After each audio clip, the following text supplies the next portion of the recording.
What's happening? What's happening?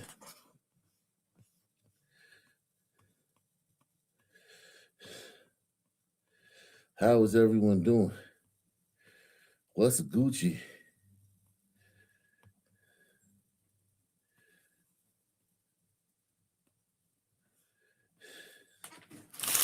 What's Gucci?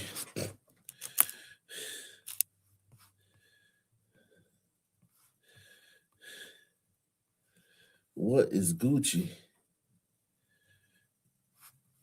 What is you muted? I'm muted. I'm muted. Somebody say I'm muted. Oh no. Salute the gouch from below.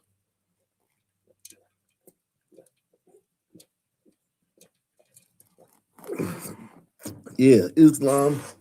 I mean, black people adopt Islam too, though. Look at Philly. All them dudes is Muslim. So it's not only look at the Nation of Islam. They big in Chicago, Oakland. They big in DC, Nation of Islam, New York. Nation of Islam is a black institution. They're big in prison. You can't just blame white people. Well, here's the thing: white people have the power to kick Islam's ass. Black people can't. Black people can't. White people could wipe out Islam, you know, pretty easily, but blacks can't. When I say whites, I mean white countries. Like black countries can't fuck with Islam. Islam is just been kicking black people's asses for eons. But white countries have found, through technology, they found a way to overcome Islam, but they just choose not to.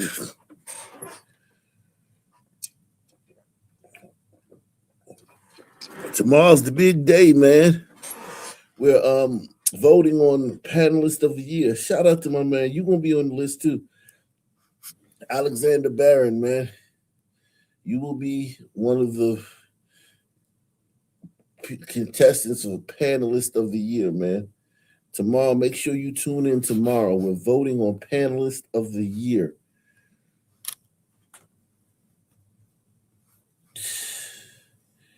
We're voting on panelist of the year tomorrow. Okay? Make sure you tune in. Tomorrow, New Year's Eve, is going to be the show of all shows. Panelist of the year will be voted on by you, not me. It will be voted on by you. Okay? Anybody that you want to nominate, you should nominate them tonight. Anybody you want to nominate, you should nominate them tonight. Tomorrow, panelist of the year. Fisherman's won it the last 2 years. I gotta look back and see if he won it 3 years. I don't know. I know he's won it the last 2 years. And I know Nigtal finished second last year, and the Brown Sugar finished second the year before. But I gotta go back and see who won it a few years back. I gotta find those videos in the archives.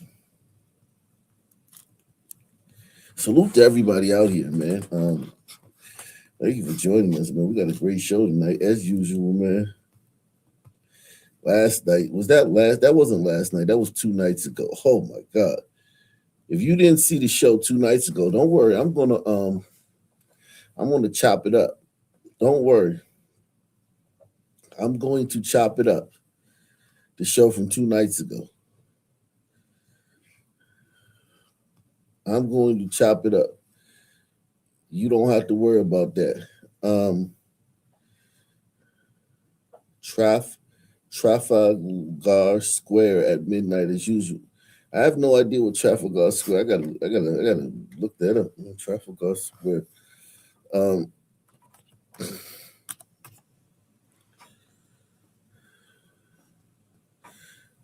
Okay. I guess y'all do y'all own. Oh yeah, y'all ahead of us. Yeah, y'all 6 hours ahead. So to them, it's like 5:30 in the morning where Alexander Barron is. So yeah, he's already yeah. So tonight you'll be in traffic. That's what y'all celebrate to do. Your Trafalgar Square.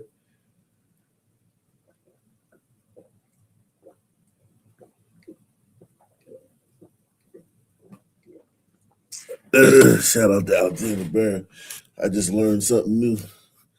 Um,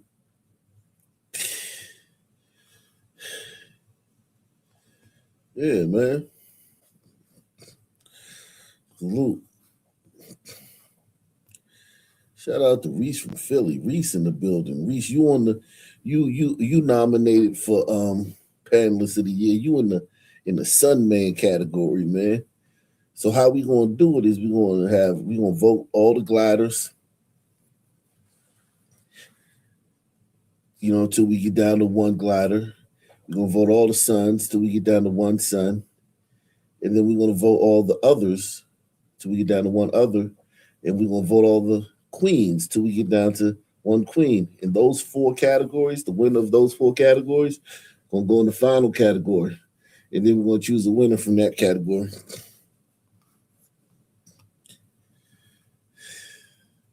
Okay?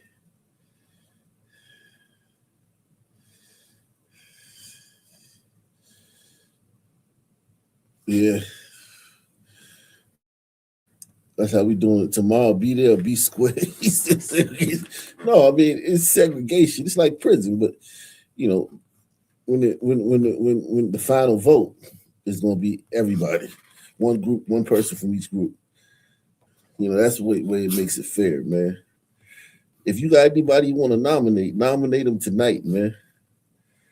Nominate them tonight. If you got anybody you want to nominate, it's only panelists, only people that have been on the panel.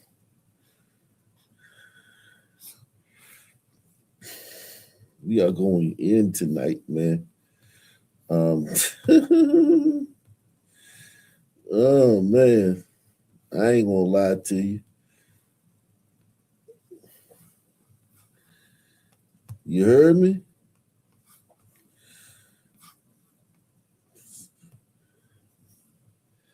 We got a lot of people, man. A lot of people that want y'all to show up tomorrow, man. Show up tomorrow night, man. Come into the building tomorrow night, man. The show of all shows. We are back in effect with a mask and a tech. You hear me?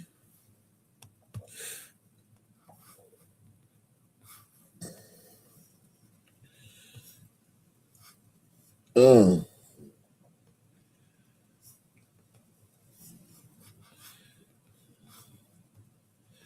Here we go.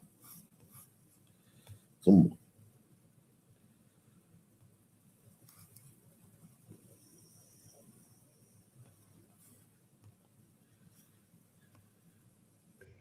Well, the two sons of a convicted killer. All right. Everybody hit that like button. Smash that like button as you come into the building. As you enter into the building, salute to everybody watching on X. As you enter into the building, make sure you hit the like button as you enter into the building. Hit that like button, man. Smash that like button. Oh man, that show 2 nights ago though was crazy. Press one. We went in. That show 2 nights ago was insane, man. I learned a lot. I was shocked. Not let me just say, yeah, I was shocked. I was shocked by what we uncovered. I was shocked by what we uncovered. Okay. End of the year, man. Make sure you support the channel at the end of the year, man. It's very important. We end the year right, man. Support the channel, man. If you haven't made a huge contribution to this channel financially throughout the year, man, here's your chance to the last few days of the year, man. Do something big, man. Make a big contribution. Put 20 on it, put 50 on it, put 100 on it. We came back this year, man.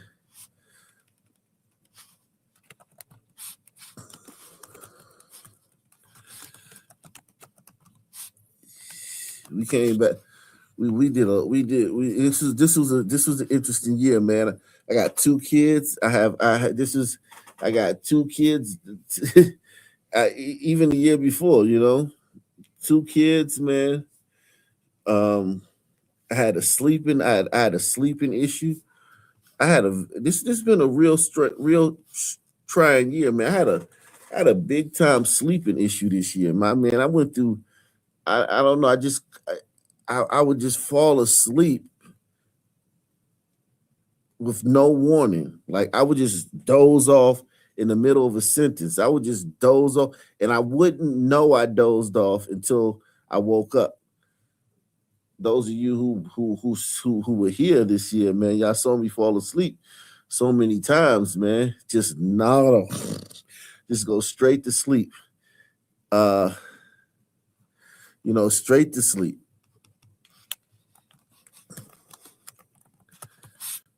Straight to sleep. Just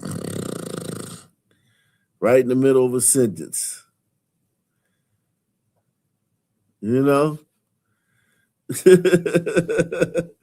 Straight to sleep. I couldn't figure out what it was for the longest time, though.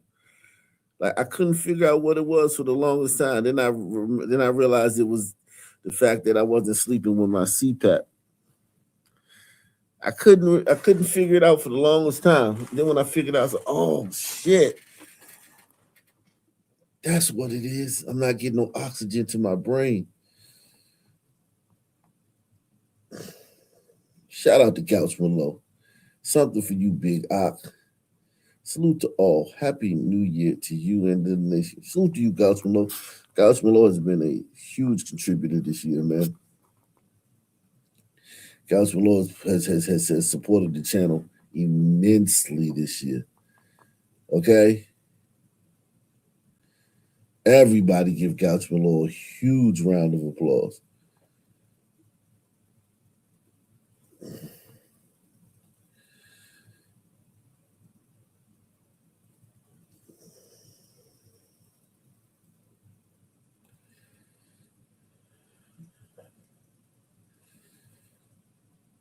Yeah. Listen, I work at night too, so it's like I love hanging out with my kids, though. I love it. I'd rather watch them or family member than anybody else. I'd rather watch my kids than somebody else watch them. You know what I mean? Especially my son, man. My daughter, she's a little older, but my son, he's young. My daughter can talk. See, my son, he can't talk, so he couldn't tell me what was wrong. But my daughter, she could tell. If I let my daughter stay with somebody else, she'll tell me what's wrong, or she'll tell me if somebody was doing something to her. My son, he can't even talk, so I'm glad that I can be there to be his child care, along with his grandmother and his mother.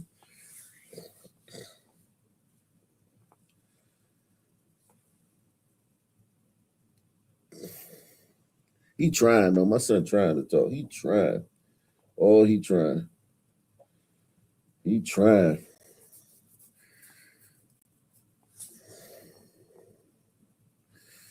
Yeah, I'll show y'all a picture of my son tomorrow and my daughter. I'll show y'all some updated pictures of them tomorrow.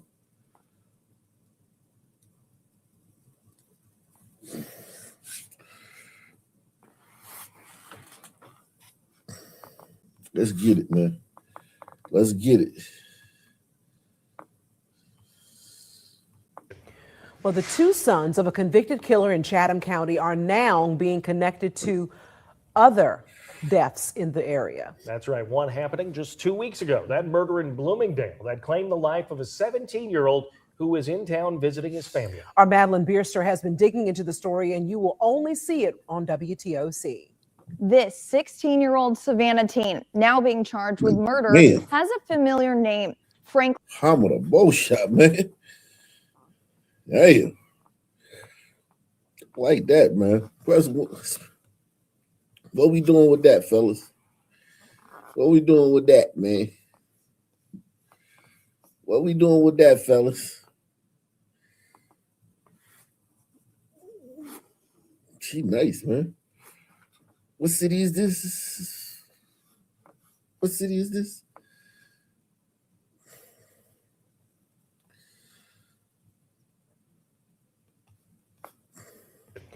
Well, the two sons of a convicted killer in Chatham County are now being connected to other deaths in the area. That's right. One happening just 2 weeks ago. That murder in Bloomingdale that claimed the life of a 17-year-old who was in town visiting his family. Our Madeline Bierster has been digging into the story, and you will only see it on WTOC.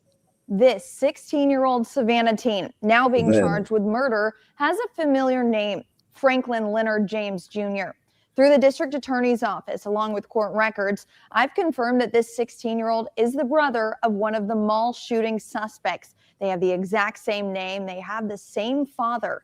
That father recently served a prison sentence for the death of an infant. Let me walk you through these connections. This Bloomingdale murder suspect is 16. His brother, the mall suspect down there, is 17. The teens are 8 months apart. They have different mothers, the same father, and are both named Franklin Leonard James Jr. The two are even mentioned in that nigga, they both his son Franklin Leonard James Jr. He got kids by two different women. A baby killer, man. That's crazy, man. Salute to that man. He living his life, man. He out here winning, man. Well, he was. He losing now, but whatever. Jeez. Hammer the bow shot. Hammer the bow shot.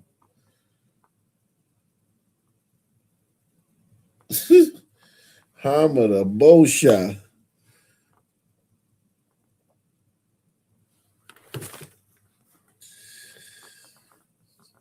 He named both his kids the same thing.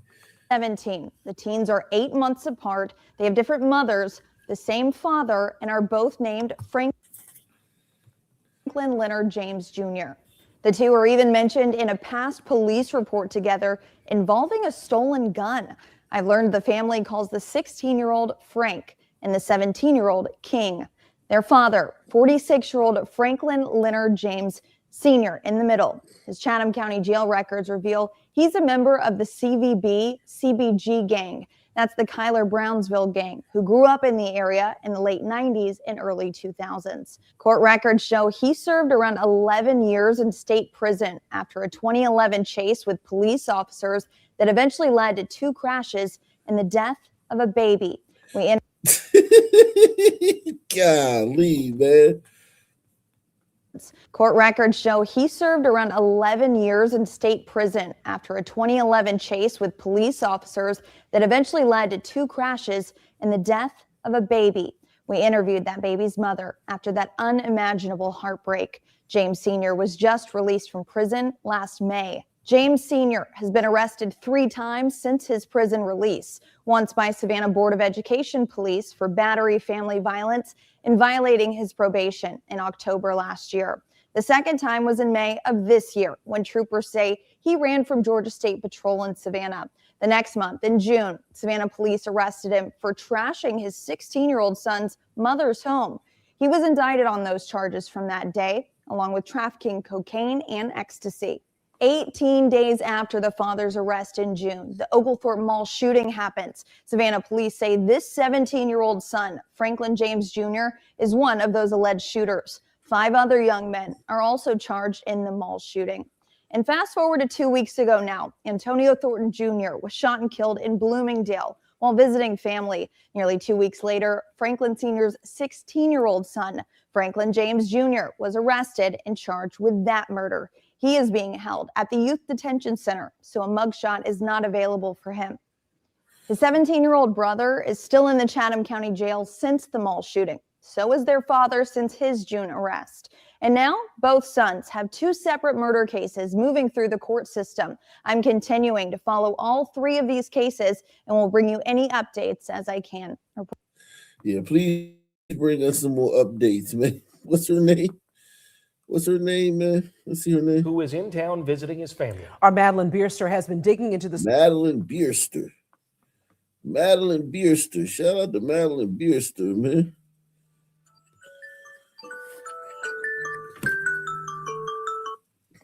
Madeline Bierster, man.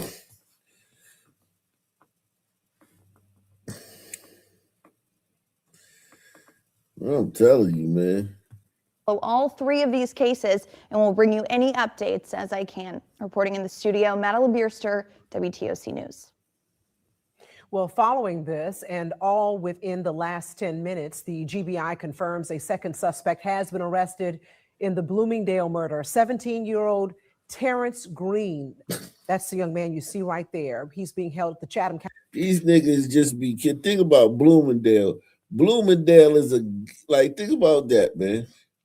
Yeah, don't go to Bloomingdale, man. Bloomingdale, them niggas crazy up in Bloomingdale. Man, I'm trying to get away, man. I'm trying to get away from niggas. I'm going to move to Bloomingdale. Shit, Bloomingdale, there's a whole bunch of niggas acting crazy in Bloomingdale, man. Bloomingdale is off the chain, man. County Jail tonight. 2 people are dead, including a high school senior. Damn.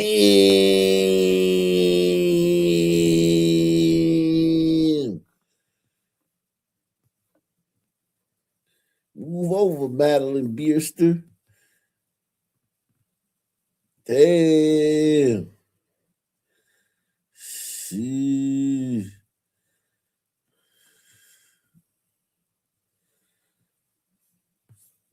Holy moly. 2 people are dead, including a high school senior, after a fight led to a shooting in Fort Worth. Fox 4's Deion England joining us now with the latest. Hey, got a little teeny little Adam's apple, man. Her Adam's apple is small as a nickel. That's what I like, man. Teeny Adam's apple, man.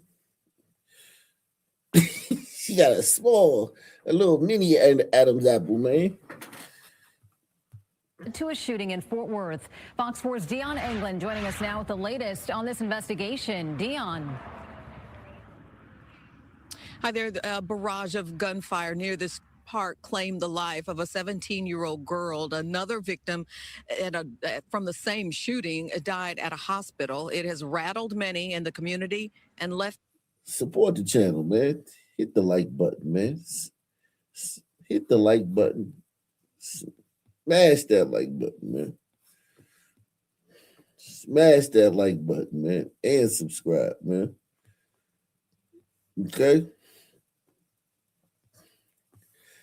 Everybody watching on X. Salute to everybody that's watching on X, man. Salute to everybody watching everywhere. Wherever you're watching, man. Salute to you, man. Wherever you're watching, salute to you.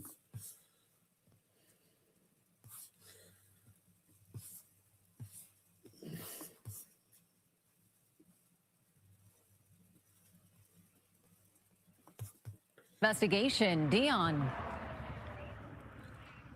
Hi there. A barrage of gunfire near this park claimed the life of a 17-year-old girl. Another victim from the same shooting died at a hospital. It has rattled many in the community and left them asking why. As I hear boom, boom, boom, boom, boom, boom, boom, boom, boom. Giselle Henderson lives on the block behind the Fort Worth Park at Liberty Street and East Rosedale. Frequently over here, there are gunshots and there are also fireworks. So I had my brain on like, okay, let me decipher what it is. And there were so many of them. And toward the end, they slowed down and got kind of erratic. So I realized there were gunshots. Bring the ambulance in. Henderson began to post this live recording on her social media account, just as the chaotic shooting scene investigation unfolded. Investigators say 17-year-old Dunbar High School senior Sienna Boone was killed near the park, where police say there had been close to 24 people gathered. On the initial details from the call at the park, they say that it was a large gathering. So we don't know the relationship, but there was a large group at the park where the first incident was reported. A second call to police overlapped the investigation.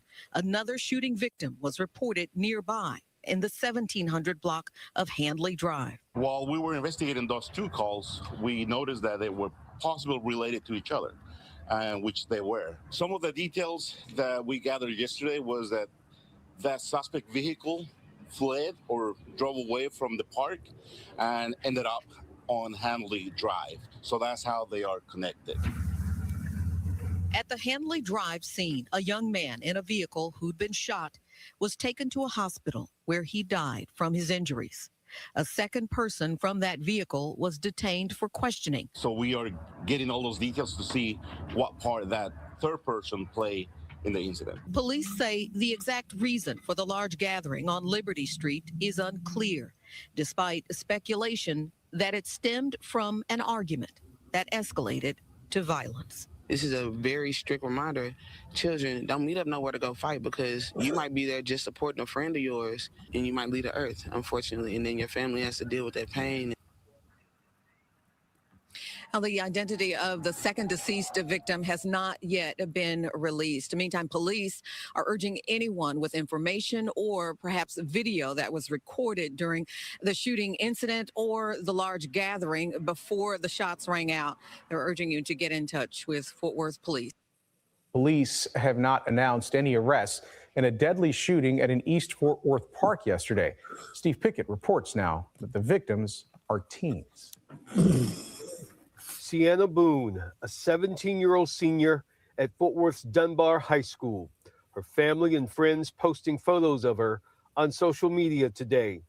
The Fort Worth School District sending this email to Dunbar families. It says, "We've learned that senior Sienna Boone has passed away, and to keep her family and loved ones in your thoughts." The teenager, according to police, was shot and killed Monday afternoon at Stop 6 Park in Fort Worth. The police department here said 15 to 20 people were part of a gathering crowd here. A fight started, then gunfire. You can see the yellow evidence markings at shell casings. More than 24 shell casings marked at this crime scene. And just 2 miles away, police find this scene, an 18-year-old also with gunshot wounds. Police say it is tied to the park shooting as well. The victim is Frank Price Jr., 18 years old. The house where he was found, the resident of that home tells me Mr. Price had gone to that same park that afternoon, knowing a fight was planned there. Frank Price died at the hospital. There are public safety cameras all along this park. Police can access those recordings. At this point, they are not saying if those cameras show who shot and killed these teenagers. In Fort Worth, Steve Pickett, CBS News, Texas. Damn.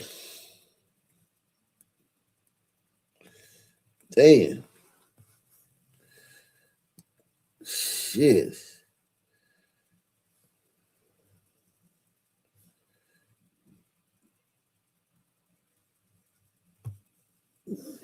And tonight we have new details on a shooting that claimed the life of a 17-year-old boy in Boynton Beach just days before the new year.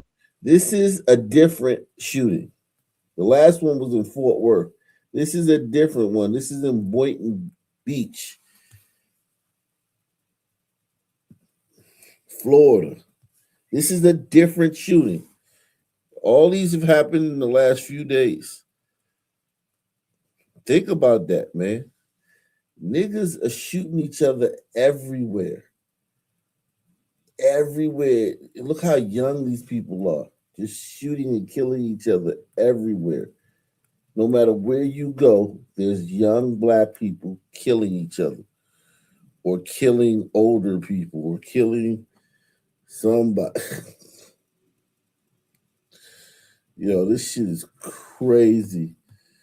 And tonight, we have new details on a shooting that claimed the life of a 17-year-old boy in Boynton Beach just days before the new year. Police say Josiah Jones was killed at his sister's home while breaking up an argument yesterday morning. He later died at the hospital. A 24-year-old suspect who knew the victim is now charged in his death. CBS 12 News reporter Antoinette Delbel joins us live from Palm Beach County Jail after speaking with the victim's family and neighbors. Annie? Well, the teen's family is still grieving and told me off camera they're not ready to talk just yet, understandably so. As for the suspect, he faced a judge earlier today and is being held here without bond. Trenton Robinson, sir. Trenton Robinson made his first court appearance Monday morning. He's accused of shooting and killing his child's uncle during a family argument, 17-year-old Josiah Jones. My heart goes out to him and his family, his mother, his whole family. Crime scene tape now sits in a trash can outside the home on Northwest 9th Avenue, just off Seacrest Boulevard, where Boynton Beach police say Jones was shot inside around 9:15 Sunday morning. According to the arrest report, the 24-year-old suspect was picking up his son from Jones's sister when an argument broke out. Investigators say Jones stepped in to separate the toddler's mother and father when Robinson pulled a gun from his pocket and shot him in the stomach. Yo, I've been there, man. I've been in that situation. You just want to. These women, they always want to fight, or they always want to have some dangerous guy around.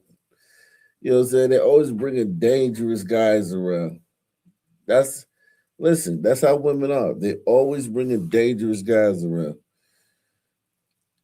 They rarely bring around any guy that can, like, and if they do, they're not going to like him. If they bring around a guy that's a productive or adds something to the situation, they're not going to like him. They're going to be boring. They're going to, they're not going to be attracted. Their animal instinct not going to be attracted to them. And you know what I mean? You can't, if they're not attracted, you can't force them to stay with the guy. But she brought this dangerous fool around, had a baby with him, and then be trying to fight, then want to be fighting him in front of her little brother. Not thinking about, like, yo, what kind of position? Think about, this nigga's dangerous. He got a gun. He's a proto-human. He's like basically like a half man, half ape. You know what I mean? Well, no. He's like 3/4 of a man and 1/4 of an ape, right? And he got a gun.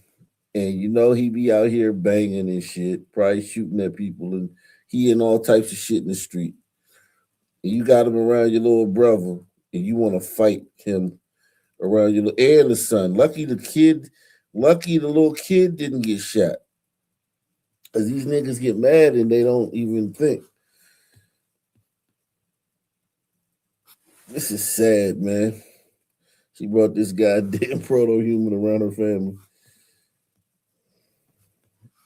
Crime scene tape now sits in a trash can outside the home on Northwest 9th Avenue, just off Seacrest Boulevard, where Boynton Beach police say Jones was shot inside around 9:15 Sunday morning. According to the arrest report, the 24-year-old suspect was picking up his son from Jones's sister when an argument broke out.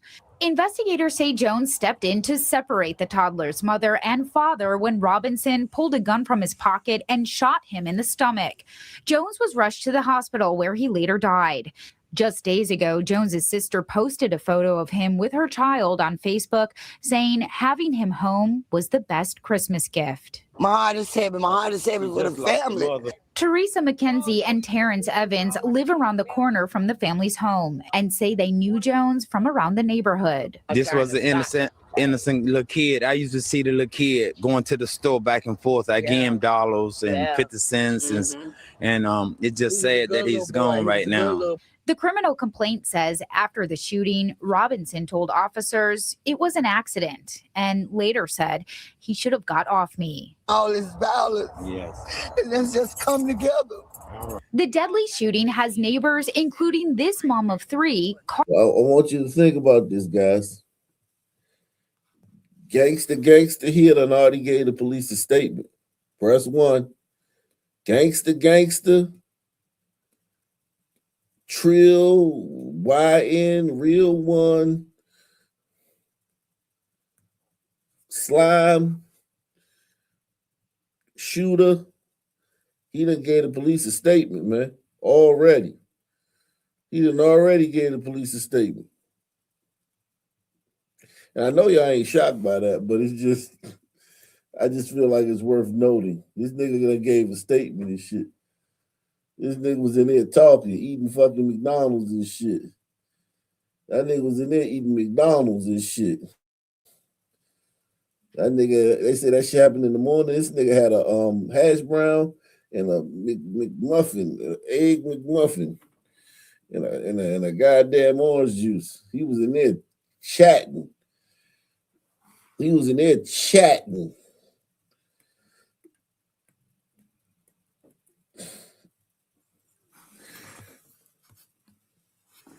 He was in there chatting.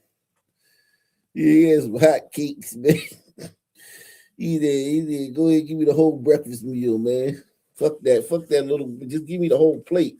I like McDonald's breakfast though, man. I ain't gonna lie. McDonald's breakfast, you know, I mean, at the end of the day, the big breakfast is just a goddamn McMuffin sandwich.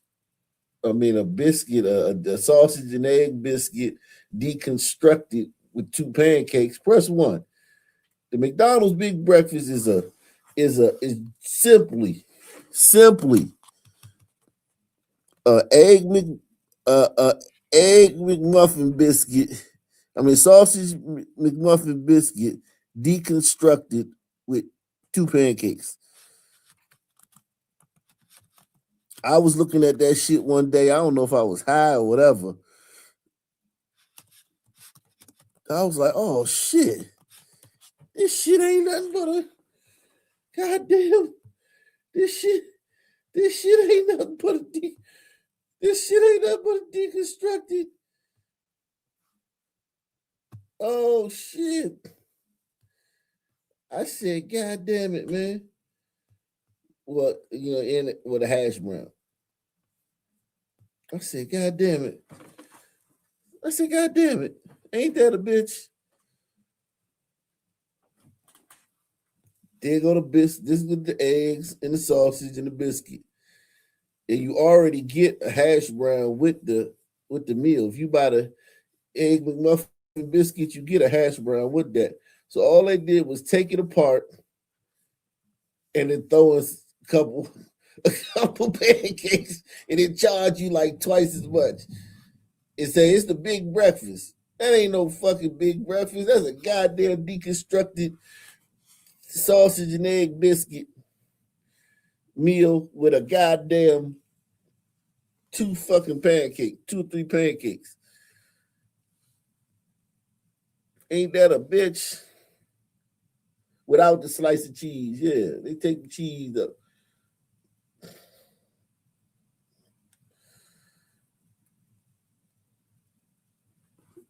He said, make you poop at work. Ain't that a bitch? Let me get back to gangster. Mr. Chatbox. This nigga was in there chatting, man. He was in the police station chatting.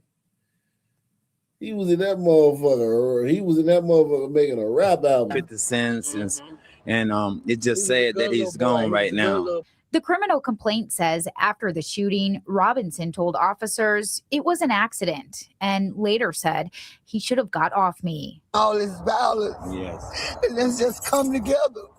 The deadly shooting has neighbors, including this mom of 3, calling for peace. Stop the violence. Stop the violence with the kids, you know. If you got a problem, you know, try to walk away sometime. Every fight don't have to be your fight. Police charged Robinson with second-degree murder. They say She nice too. She nice, man. they found a handgun and 1 shell casing at the scene. We're live outside the Palm. He only shot once, so that does Police credence to the fact that it was a mistake. It was a mistake. I had not wanted that he killed him. I had not wanted to have killed him. The Orange County Sheriff's Office is investigating. We 4 for 4 out this motherfucker with the news anchors, man, and the reporters, man. All the news anchors and reporters are nice tonight, man. That's what's up, man. Shout out to Salute, man. Make sure you hit the like button, man. Smash. Put 50 on it. Put 20 on it. Put 10 on it. Make a contribution to the end of the year, man. Put 5 on it. Whatever you're going to put on it, put it on it now, man. Support the channel, man. Support the end of the year channel. Shout out to Ray Wall. He says, Merry Christmas to you and the fam. Shout out to Ray Wall, man. Ray Wall is always a big time contributor to the channel, man, throughout the years. You talking about the years, man. I don't know how many years Ray Wall been around. It has been about 8, maybe something like that. Throughout the years, man. I appreciate all y'all, man. You know, as the year comes to an end, man, I really do appreciate all you guys that have been supporting the channel, man. We publicly funded, man. We a publicly funded channel. We not sponsored by YouTube, man. We publicly funded, man.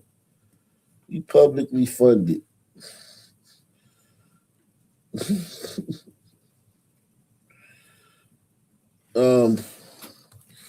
Salute to this chick, man. The Orange County Sheriff's Office is investigating the 3rd deadly shooting of a teenager within just the last week. Deputies identified the 16-year-old who was shot and killed last night as little Raylan Harrison. West 2's Justin Shacker is live at the Sheriff's Office. And Justin, what more have you learned? Notice all these little teens getting shot the last few days, man. All of them black. Everywhere, it's all different places. This is a different one. This is Orlando. Last one was Boynton Beach. The previous one was Fort Worth. This one is the one before that was Savannah. We had Savannah. We then had Fort Worth. We had Boynton Beach, and now we got Orlando. All in the last few days, teens getting shot and killed. About the victim today. Through social media, we found out that 16-year-old Lil Raylan Harrison was a local high school football player. Details about this shooting from the sheriff's office are still limited at this time, as their detectives are still within the first 24 hours of their investigation. An Orange County family and high school football team are mourning the loss of 16-year-old Lil Raylan Harrison. He played linebacker at Dr. Phillips High School, and he competed for an independent team called the Florida Bombers. We are deeply saddened by the sudden and tragic loss of one of our own Bombers, Raylan Harrison. The team posted on Facebook Monday morning. He will forever be remembered for his bold personality and love for the game of football. Please keep his family in your prayers during this devastating time. The Orange County Sheriff's Office responded Sunday night around 9 p.m. to a shooting on 26th Street near Rio Grande Avenue. The deputies found that Harrison had been shot. He was taken to a hospital where he was pronounced dead. Orange County Commissioner Mike Scott posted on Facebook that he was with the family late last night in the hospital. He wrote, "Hold those you love tight as we start this new year. If you have school-age children, ask questions. Be nosy, meet their friends. We're not promised any time, so be grateful." And the Orange County Sheriff's Office says detectives are still trying to identify a suspect from this shooting. Anyone with information to help their investigation is urged to call Crime Line with tips. Covering Orange County Live at the Sheriff's Office, I'm Justin Sheck. Yeah, salute to my man Roger Wood, man. Roger Wood up to no good, man. He said contributions to the next Mickey D's breakfast. You know what? Thank you, man, but you know what? I'm trying to stay away from them joints, man. I think I'll put this on something else, man. I think I'll let me see. Let me see.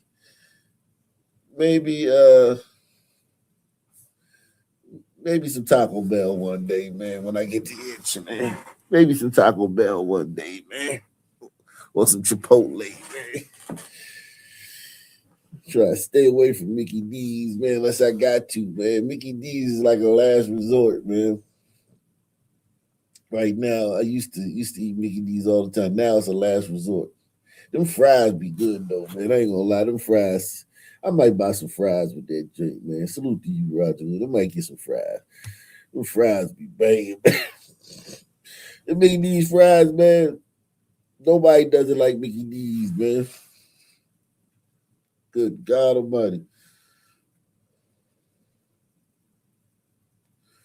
The best fries in the business, man.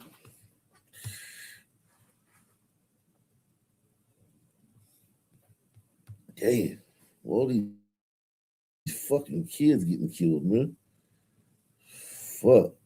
Let's see if we can get more.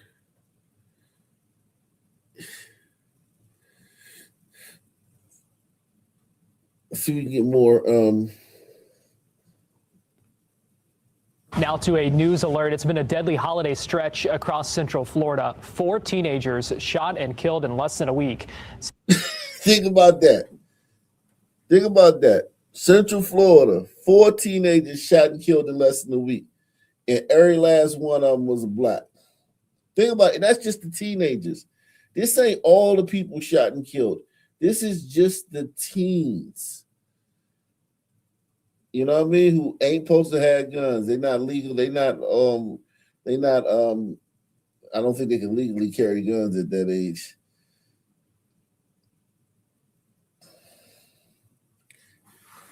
Wow.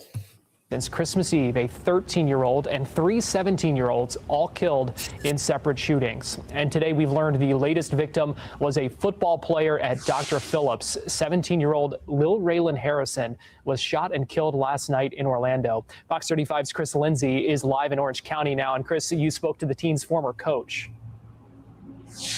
And as you can imagine, he's devastated. He's been working with and mentoring Harrison for almost a decade. Now, out of nowhere, he joins loved ones, classmates, and teammates mourning his loss.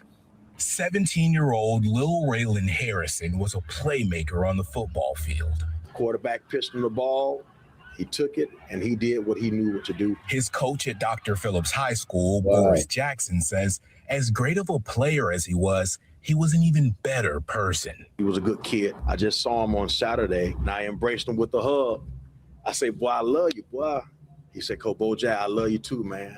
Jackson at a loss for words after learning Harrison was shot and killed in an Orlando neighborhood Sunday night. When I got the text message this morning, I was like, it's unbelievable. Jackson met Harrison when he was just 8 years old, mentoring him, training him, and watching him grow. Always had a bubbly personality, very peaceful spirit. Leading up to his junior year at Dr. Phillips, where he played linebacker, and on this play, running back. Our offensive coordinator just randomly look, I need a running back.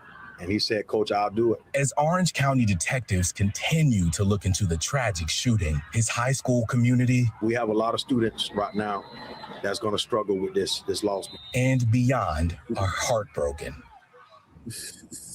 Wow. As of now, no suspects have been named. However, if you have any information that can help, you should reach out to the Orange County Sheriff's Office. Reporting live in Orlando, Chris Lindsay, Fox 35 News. Wow.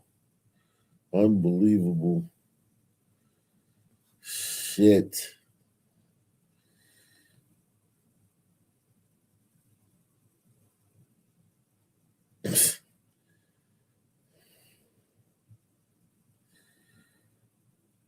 Jeez.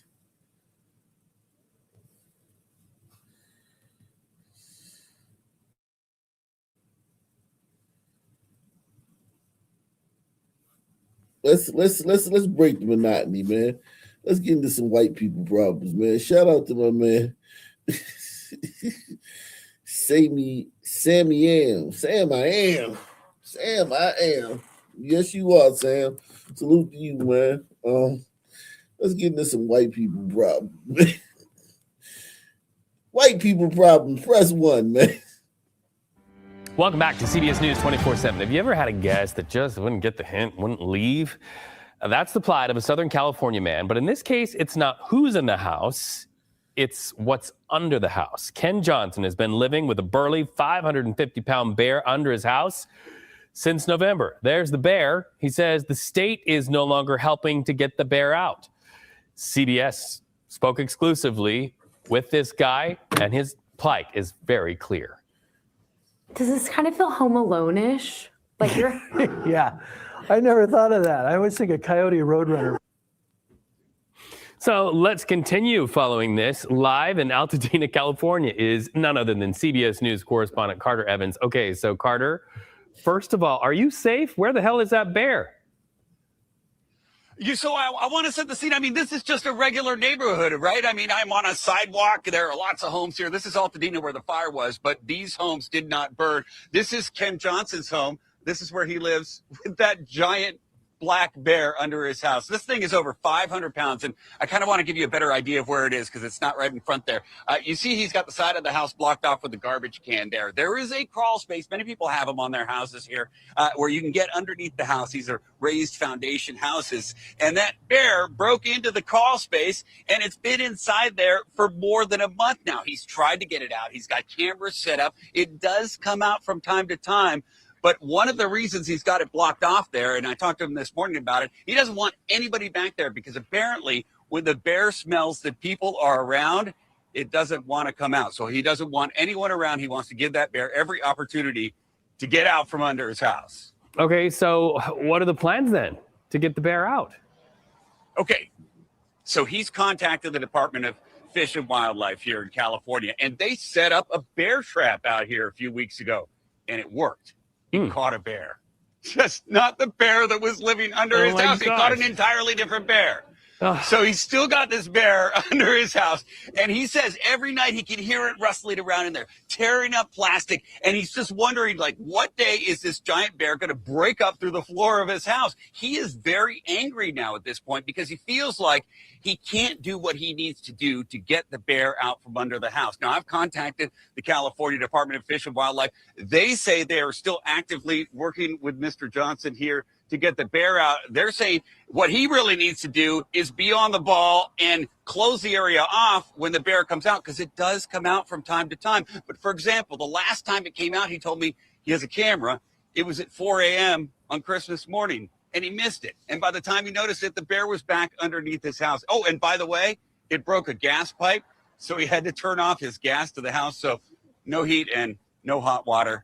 And the bear is nice and warm and cozy under the house. Well, and the last I checked, Carter, there's not like a specialty in the law when you go through maybe the yellow pages and look for somebody who represents you if you've got a bear under your house. Can he take legal action? Not against the bear. So that's a question I've asked the California. Yes, right, exactly. Yes, the bear is a squatter at this point. Might soon have squatters' rights. So who would you sue in that case? But no, it's the California Department of Fish and Wildlife. That's who he is frustrated with. He thinks it's their responsibility. They've come over here and told him what he can and can't do with the bear. And I asked him, I said, are you concerned that if there are things that you might do to try and scare the bear that you might get in trouble? And he said, that's just it. He said, I don't know what my rights are. I don't know what I can legally do myself to get this bear out from underneath the home. All he can do right now is monitor the cameras, try and be there if the bear comes out again, and seal off that crawl space somehow. Carter, I don't want to interrupt you, but you might want to look behind you. Quick, look. I'm kidding. Oh my God, you got me for a second, because I was thinking, like, wouldn't that be great if the bear came out while we were doing this live shot right now? But no such luck. It wouldn't be great. It wouldn't be great. We like you on TV. and not in the jaws of a bear. Okay, we feel bad for the homeowner. One of us would run off and close off the crawl space. That's right. Well, Carter, it's great to talk to you. You've worked so hard this year in Altadena. Our best to all of the people who are still recovering after the fires. Thanks for bringing a little lightness to what's been a really difficult year there in Altadena. Carter Evans, thank you so much.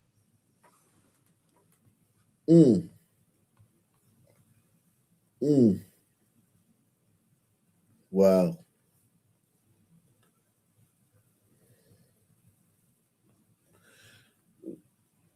White people problems, man. White people problems, man. Y'all got different issues than us, man.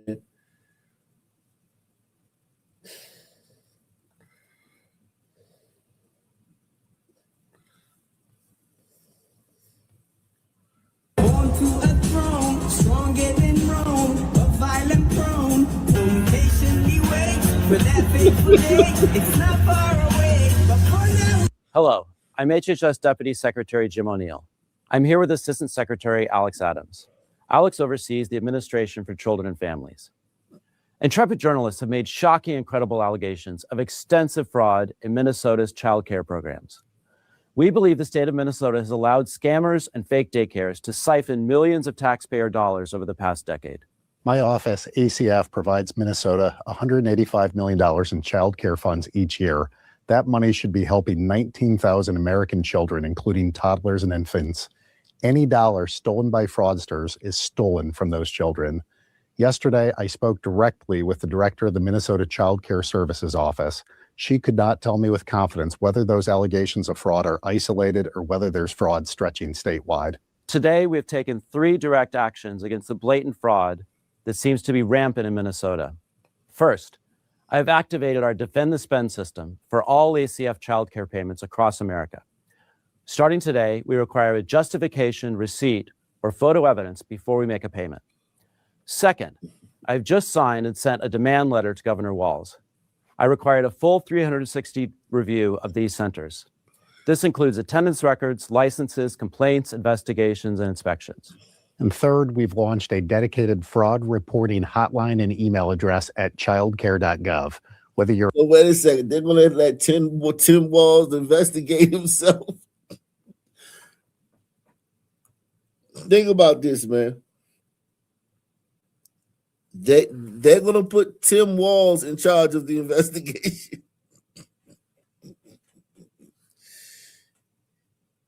I'm sure he's going to come back and be like, hey, man, we looked, man. We didn't find anything.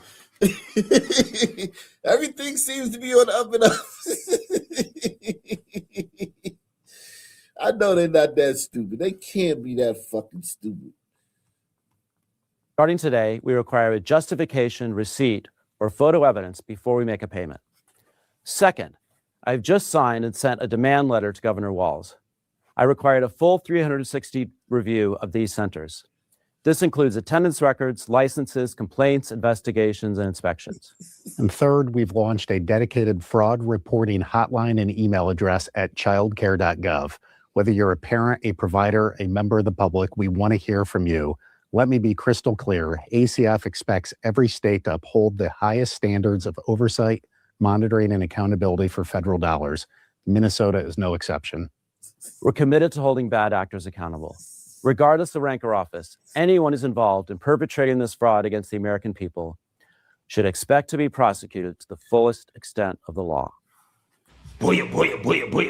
So we got to talk about some fascinating developments coming out of HHS, the Department of Health and Human Services, as they have announced that they are going to halt all child care payments to Minnesota amid fraud allegations. Now, I want to talk about this because the Trump administration is facing a whole lot of pressure to do something, and to do something now about the rampant fraud that is happening in Minneapolis, Minnesota, specifically involving the Somali community, with our tax dollars. As we speak, our Homeland Security investigators, hundreds are on the ground. They're knocking doors. They're going to local businesses. They're going to these sites where we believe that there is rampant fraud, whether it be daycare centers, healthcare centers, or other organizations that take taxpayer dollars.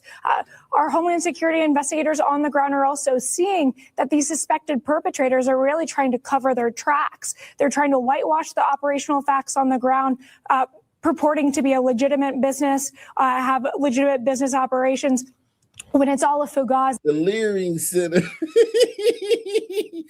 The Leering Center, man. The Quality Leering Center.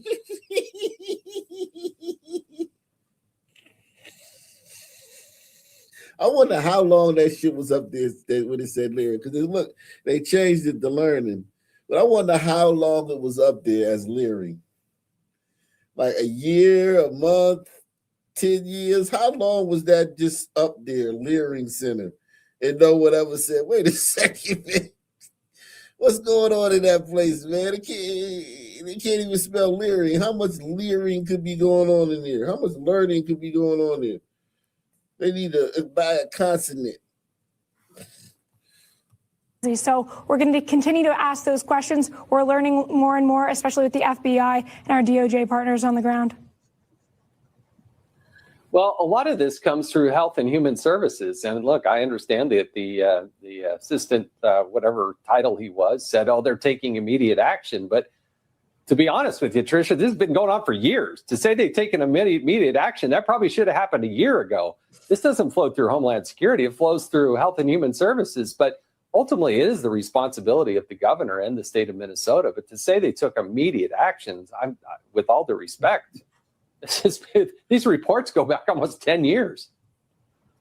No, you're absolutely right, Jason. Either they're culpable or they buried their head in the sand. But fortunately, President Trump, Secretary Noem, and the entire administration, this is an all hands on deck operation. You saw HHS freezing that funding, SBA freezing that funding, FBI's on the ground. We've surged hundreds of officers from Homeland Security investigations. But if you rewind even a month, we saw that this problem was happening. We've arrested more than 500 criminal illegal aliens off of the streets of Minneapolis alone. We have a wide-scale investigation into immigration fraud with our USCIS partners.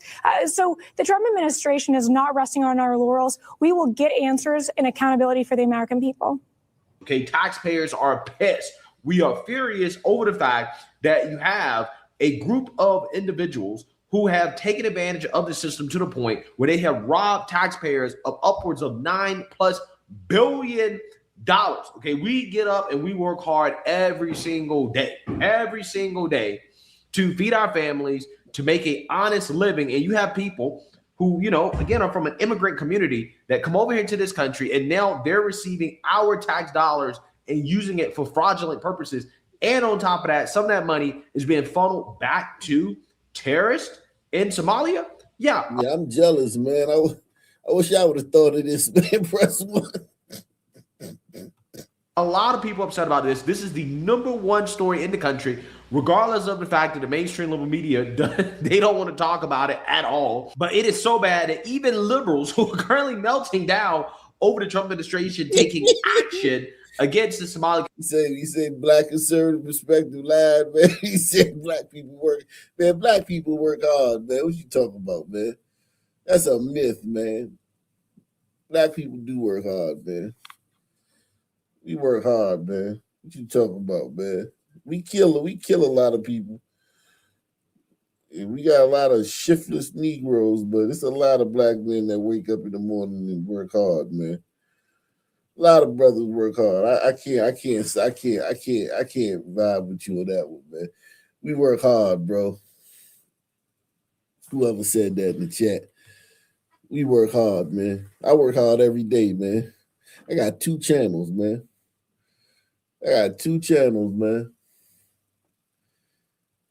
You know? 2 YouTube channels. I'm working on an album. I just dropped the song. The song is doing very well too. My song Awfully Naughty is doing very well. I mean, it's doing conservatively well considering I dropped it late in the Christmas season. I wonder how it's going to do next year around Christmas time. That's what I really can't wait to see, because it'll have the whole Christmas season. It'll be out the whole Christmas season. But yeah, my song's doing very well, man, on Spotify, man. Very well on Spotify. YouTube is, doing, it gets, ain't doing too well on YouTube, but on Spotify, my song's doing very well. So yeah, I'm working on some other songs too, man. I'm working on an album. I got 2 YouTube channels, man. I won't stand for anybody to say black men don't work hard, man. We do kill a lot of people. We'll kill your ass down. Don't get me wrong. We will kill your ass, and we will steal from you too. We work hard, goddamn it.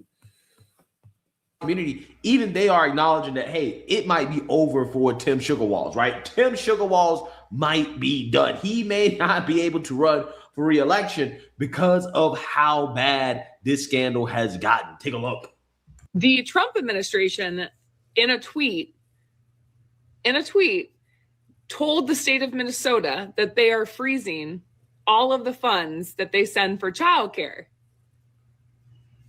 They're freezing childcare funds to Minnesota all over a viral video that has no support and no factual evidence.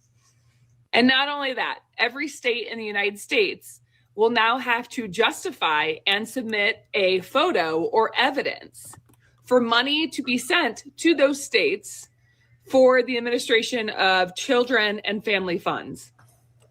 Yeah, dude ends it with being like, hey, by the way, all of the daycares in that viral video, you need to investigate them. You need to provide evidence that they are legitimate daycares operating. And we want it now. Otherwise, we're not unfreezing your funds. Like, this is just the problem, though, now is that this is what people believe, and not just people in Minnesota, right? They think the fraud is right. How does she know that it's not, though? Like, the only thing she knows is that it's brown people from brown immigrants doing it. Other than that, this bitch doesn't know a thing about what's going on in those Somali daycare centers. I told you what's going on Twitter earlier today, man. If you follow me on Twitter, I'm Ock Nation on Twitter too. I told you what's going on in those daycare centers, why they can't, why they're not really businesses, they're not really daycare centers. Okay, I told you what was going on in there earlier.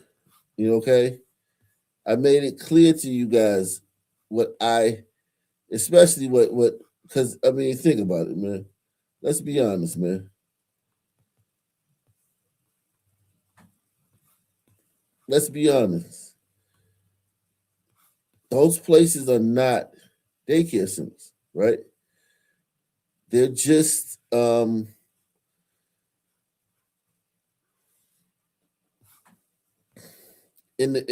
okay, so take the 2 things they specialize in, right? Take the two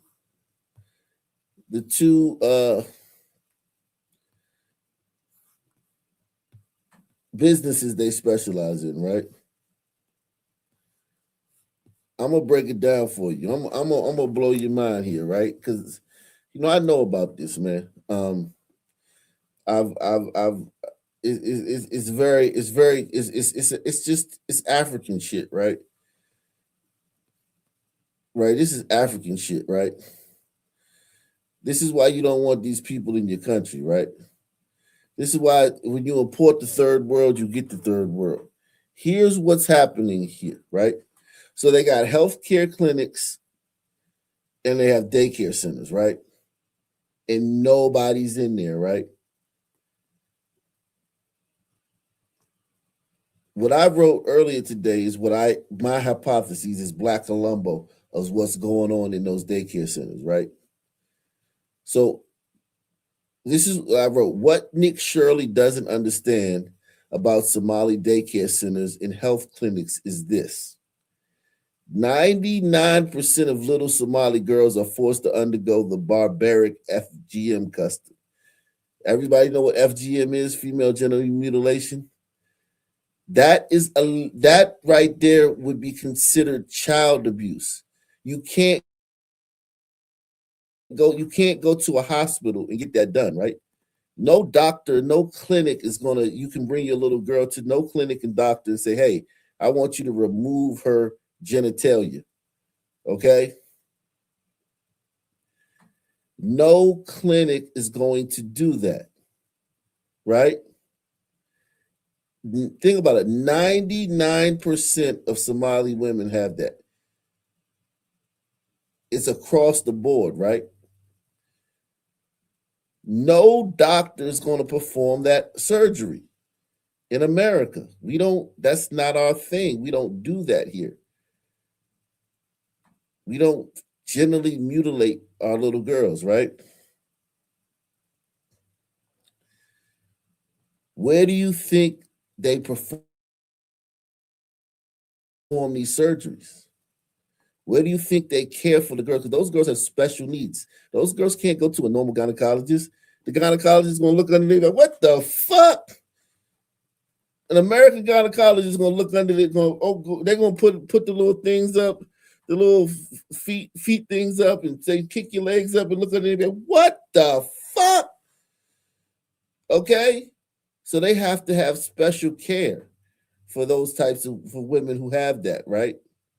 Where do you think they go? In these healthcare clinics that people think are fraudulent healthcare clinics? A lot of those clinics are not fraudulent healthcare clinics. They're real. 99%, which means all of the Somalian women you see every day have had this done to them. Okay? When they were little girls. 99%. And that's not my number. That's the World Organization, whatever that organization is that tracks that shit, right?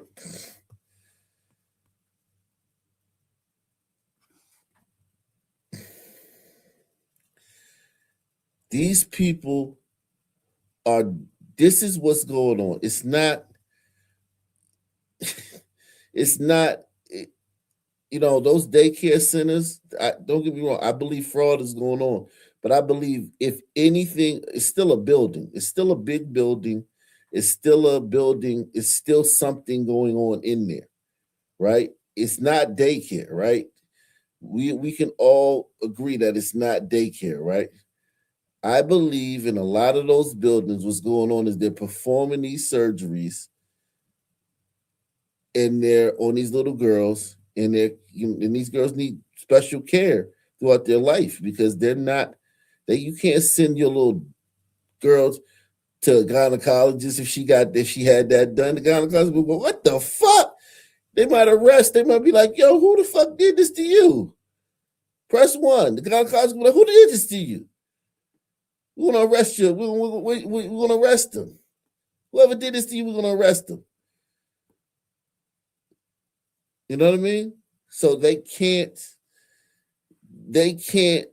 go to normal doctors, normal OBGYNs. They can't go there. You know what I mean? They really can't even go have their babies delivered because, trust me, I've seen 2 babies delivered. I've been in there for 2 babies delivered. And one thing they're gonna do is go inside here. Your wife is going to be.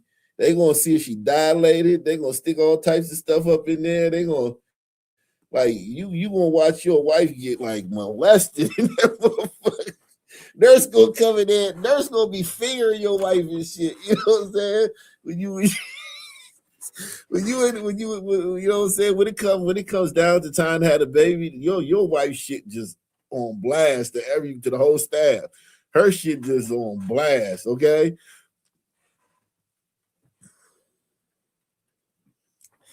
Yeah, this is what Nick Shirley don't understand. That's why I'm saying Nick Shirley, he's only cracking the surface.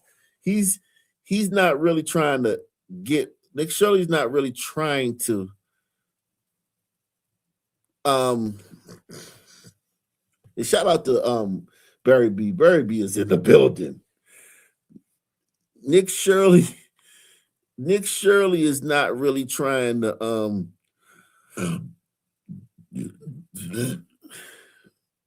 go too deep. He's trying to, because who wants to talk about this stuff? Tell the truth. Even me talking about it right now, I don't want to talk about it. That's some nasty shit, right? Press 1. That shit is some disgusting shit, right? It's some horrifying, barbaric shit, right? It's some old third world barbaric, like Stone Age shit, right? Nobody really want to talk about that. And I think Nick Shirley don't want to really talk about that, right? But I'm telling you, that's what's going on in those places. If 99% of Somali women have that done to them, where are they doing these surgeries? They're not doing them in clinic. They're not doing them in a hospital. Where are they doing them?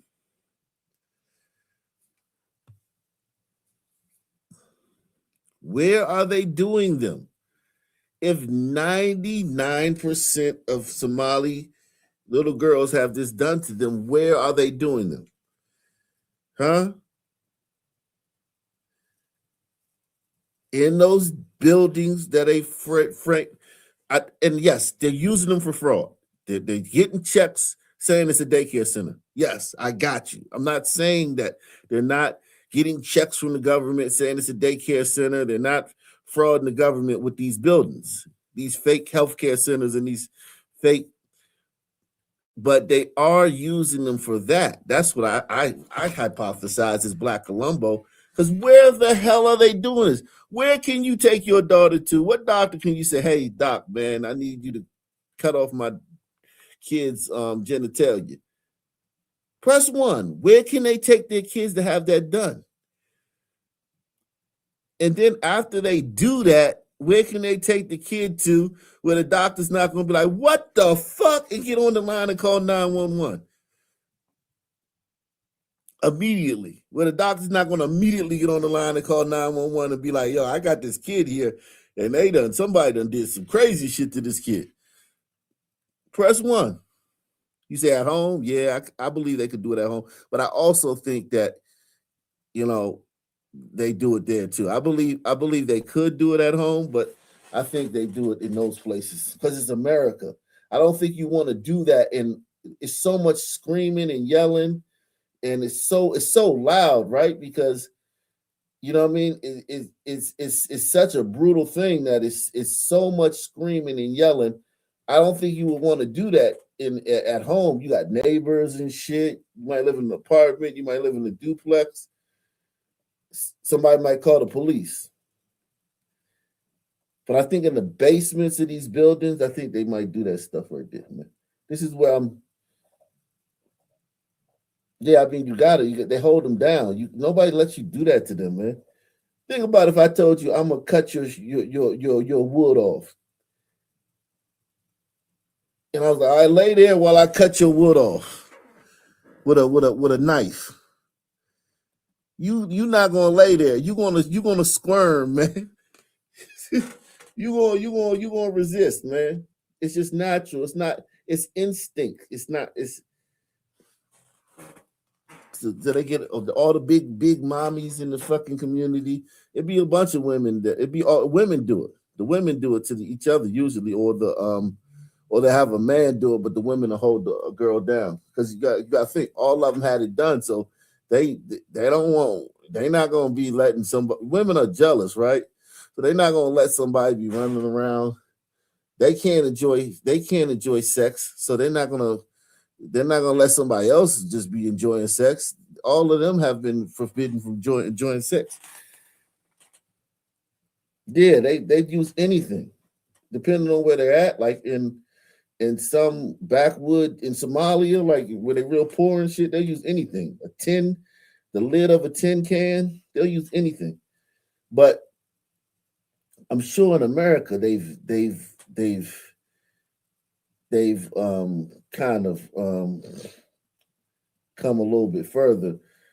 as a people and shit, but they still do it. It's still all of them still have it. Like every one of them. Like you'll never see a Somali woman who hasn't had this done, right? Ilhan Omar, all of them, they had it done, right? Where would you do this at? You do it in your house, all that screaming and yelling, your neighbors might call the police on you. You know what I mean?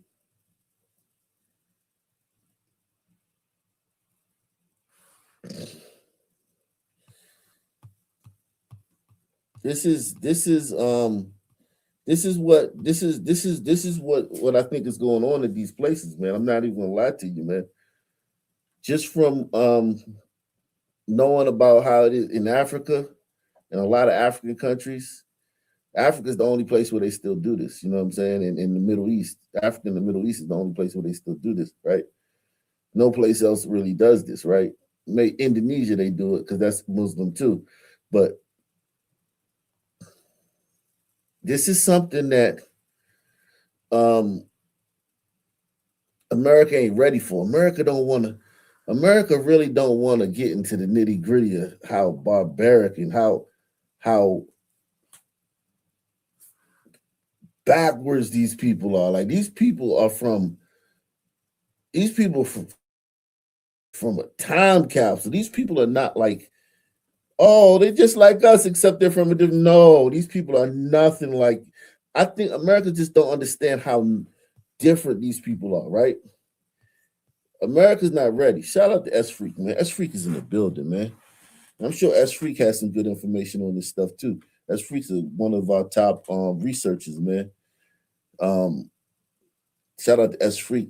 He's provided a lot of research to this channel this year, man. A lot of great, groundbreaking information, especially on lynchings and things like that this year, man. Salute to S Freak. But yeah, no anesthesia, nothing. Yeah, it's tradition. It's tradition to do it with no anesthesia. Anesthesia is that's the thing about it. They don't do it. They do it with no anesthesia. These are barbarians, right? You could understand doing it with no anesthesia back in the old days, right? But now you an American, you got anesthesia, and they still don't do anesthesia because that's tradition. It's tradition to not use anesthesia, right? So we talking about barbarians, right? So this fraud shit right here is just, they don't look at fraud the same way we look at fraud, right? Because they don't look at that the same way we look at that. Press 1. If they look at that as being normal, how could they understand fraud and stealing the same way we do? They're just they're just from another time. They're from another time. You know what I mean? They're from another galaxy as far as, human, and I get it, humans throughout the years have been very primitive, right? The white man was very primitive. The white man was primitive at a time, The white man used to have galley slaves rowing the ships. All the ships had galley slaves. The white man used to fucking throw shit out the window. They would have a carriage spot and they would throw the shit out the window into the street below. And the streets would be flowing with shit. The white man had primitive ways and shit. You know what I mean? Different shit, But the world has moved into civilization, and these people, they haven't moved. They've stayed the same. They've refused to move into the new world with everyone else. That's the difference. China, they had the foot binding. Press 1 if you know about the foot binding that the Chinese did with their women, binding their feet. They liked their women with small feet, so when they were real small, they would bind their feet so that their feet would stay small. But the foot, of course, is going to grow, so the foot just grows inside of the binds and it crushes the bones and da da da da. So, but they stopped doing that. Chinese, Asian cultures stopped doing that. They stepped into the new world. They stepped into the new world. You know what I mean? Like those women with those long necks. You ever seen the women with the rings around their necks, that tribe? A lot of these tribes did bad stuff, but they've all stepped into the new world. Like you can't hold people to things that their ancestors did unless you're white. Only people that can be blamed for stuff their ancestors did is white people, right? But they refuse to step into the new world. They still fucking pirates over there. Think about Somali. They're still pirates. Arr, matey. They still pirates over there. The only pirates left in the fucking world are over there. They're like a time capsule.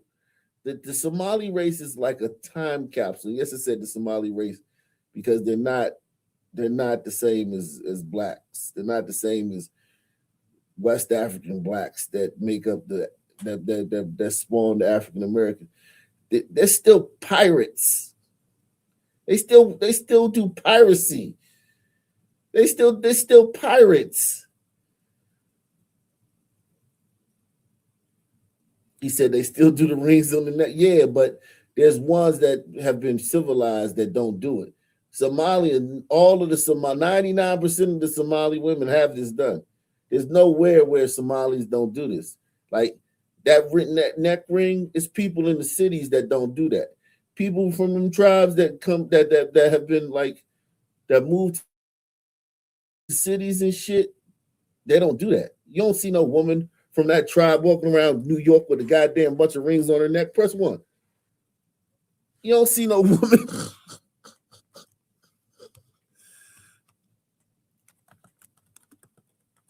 Man.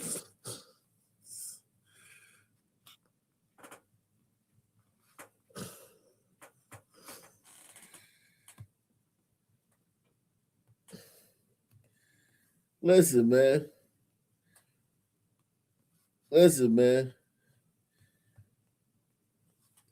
These people right here, you don't see them. When they come to America, you don't see their women walking around like this, man. Okay? Let's stop the bullshit, man. Stop the bullshit. Stop the bullshit.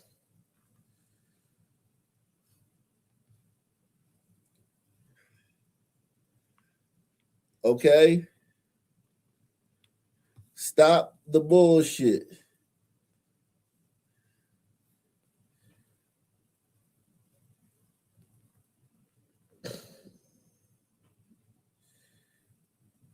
This is in Myanmar. They do this in Myanmar. Okay?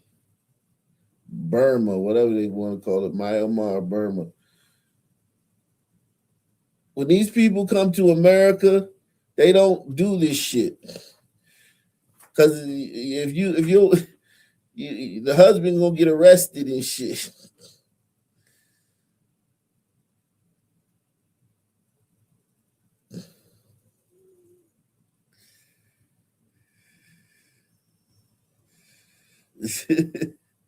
Okay? To think about the stuff American women complain about. Press 1. Think about the stuff American women complain about. And I'm not talking about immigrants. I'm talking about American women born in America to American parents. Think about the stuff they accuse.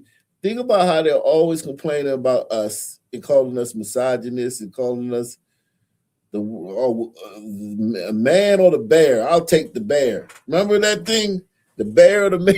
What about a Somali man or a bear? Which one would you take? I bet you'll take the bear over a Somali man too, wouldn't you?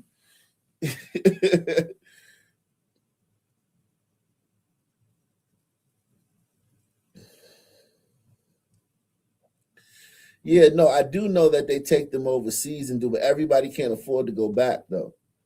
Everybody can't afford to go back. I got you. I understand that. That's a great point. They do take them overseas and do it. You're right. You're 100% right. They do that. But listen, how do you care for, all right, let's say they take the one overseas. Who's that just said that? My man right here. Where he at? Jam. When they bring them back, right? They take the little girl overseas and they do that, right? When they bring the little girl back, can they take her to the clinic? Can they take her to Johnson's clinic that everybody else in the city go to? Please answer the question. Can they take her down to Kaiser Permanente where everybody else go to for a checkup after they done did that? Can they still take them to fucking Dr. Stevenson for a checkup?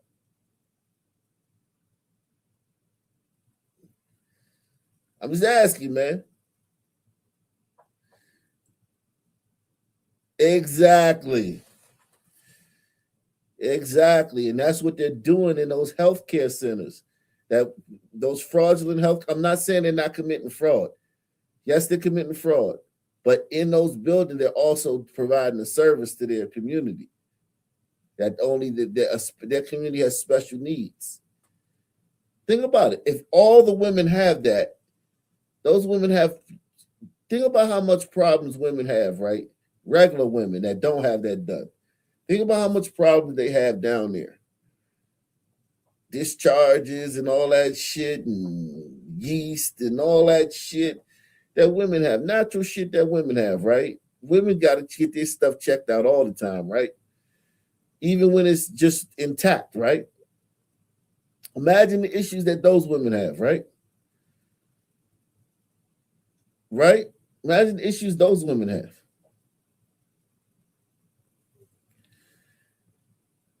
And all of them have it. So that, and we don't know how many of them are here. The numbers of how many of them are here is you don't know. So they need a lot of buildings to service those people.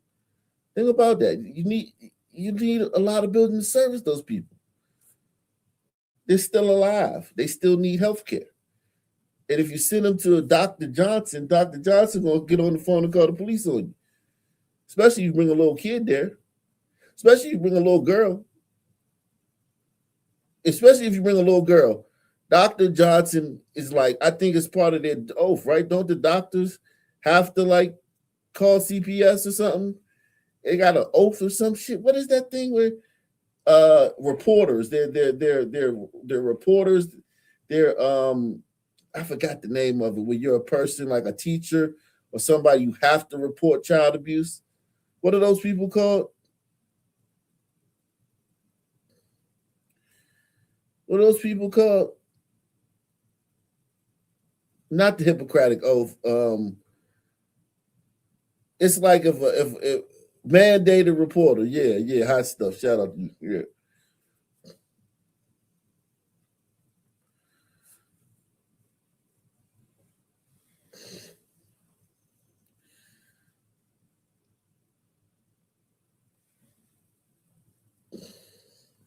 Yeah, so they got all types of issues, right? All types of issues, right? Right? All types of issues, right? All types of issues that I'm not going to pretend to understand, right? I'm not going to pretend to understand what they go through because I only know that is done and that is barbaric and it's just it need to be stopped, right? Or here's the thing, we shouldn't allow it to be done here. If I can't spank my kids, you can't do that to your kid. Think about the privilege, right? Think about the privilege they have too, right? Think about the privilege the Somalis have, right? You as an American, if you spank your kid, you can go to jail. They get to do this to their little girls and nothing happens to them. But if you spank your kid, I mean, give them pow-pows on their butt, you can go to jail. They have a great immense privilege with this too. This is immense privilege. This is more privilege than even the fraud stuff because you can't even spank your kid.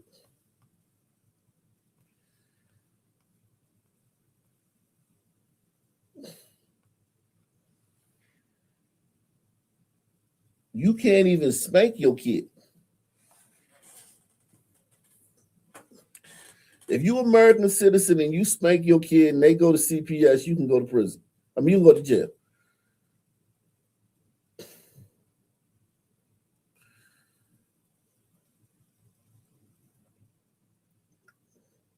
And I hear you when you said, yeah, and man, we cooking tonight, man. Support the channel, man. I will tell you one thing. Nobody's taking it here. Press 1. Support the channel, man. Put 50, put 100 on it. Sponsor the show. I promise you, okay? When I say I promise you, I mean, I promise you nobody's talking about this. Nobody's talking about this angle of it. Only Black Columbo, man. Only Black Columbo is talking about this, man. That's why you guys come here, because y'all know. Only Black Columbo. This is the underground, man. This ain't even YouTube. This is the underground. This is the underground of the internet, man. No one. You be like, yeah, nah, I know some. No one. Now, you may see some people in the future coming with this angle like, damn, you know what? But up until now, you haven't met nobody. You haven't seen nobody that because you got to remember, they not like us. A lot of times when you see stuff happening, there's a reason it's happening, right? When you go to a neighborhood and there's nobody outside, nobody has bikes on the porch, right? You go to a white neighborhood, like you come to my neighborhood, right? Not even my neighborhood, but my city, let's say 10 years ago. People leave bikes on the porch. They leave their lawnmower on the porch. They leave motherfucking all types of toys and shit on the porch because nobody's going to steal your shit. Come to now, people don't leave shit on the porch no more. People used to leave the Mockingbird strollers on the porch. Anybody know what a Mockingbird stroller is? They like $600-700. Even some of them $1,000. They the strollers, the titanium steel, the big ones. When I first started coming to this town, when it was all white, people used to leave them on the porch.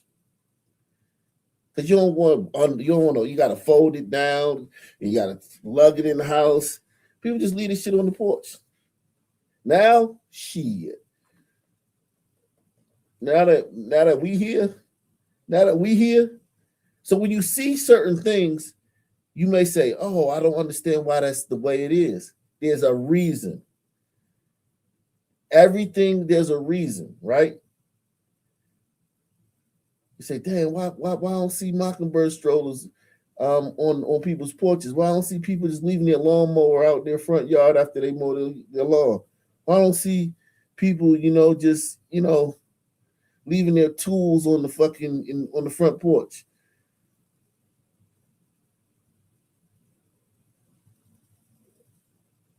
You think, oh man, I guess they just change. No, it's a reason. There's a reason. So that's what I'm saying. Even though they got these fraudulent healthcare centers and these fraudulent daycare centers, do the math. Daycare, children, the girls get it done when they're children. Healthcare, they can't go to a regular healthcare place. Daycare, healthcare, press 1. Daycare, healthcare. That's when I first thought. I said, damn, wait a second. So they fraud in daycare and healthcare.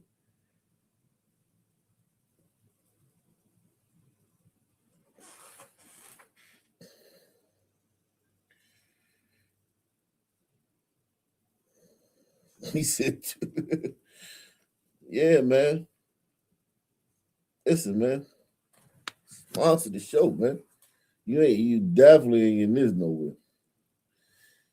You can't, you ain't in it nowhere, man. Nowhere. Salute the Deluxe 247, aka Calvin. aka the real MVP, coming through once again.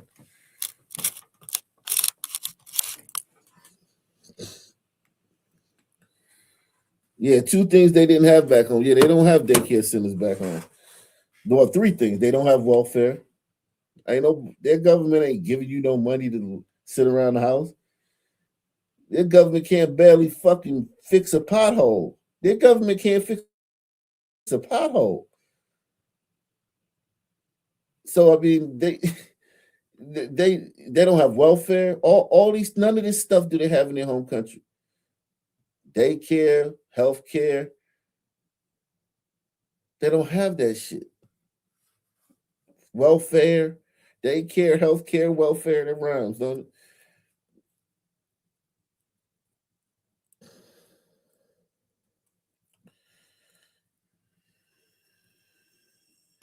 Yeah, man. Let's get back to this shit, man. Let's see, where we at, man? God damn. I'm telling you, man.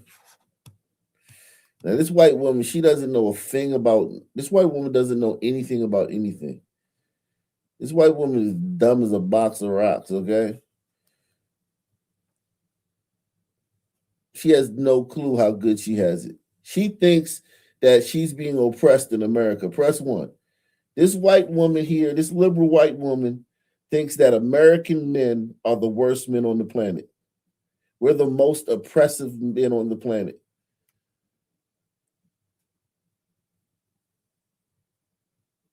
And she'll scream it at the highest mountain. And she'll tell everybody she knows. And if she goes to another country and strikes up a conversation with somebody, she'll talk shit about American men. But she don't know how good she got it. She don't know how good she got it. She would kill herself if she had to go through that. Press 1. If you told her, yeah, tomorrow we're gonna FGM you, we're gonna gently mutilate you tomorrow, she would kill herself. Press 1. She would kill herself. This woman would kill herself, or she would run. She would run away. She would be on the first thing smoking, or she would kill herself. Press 1.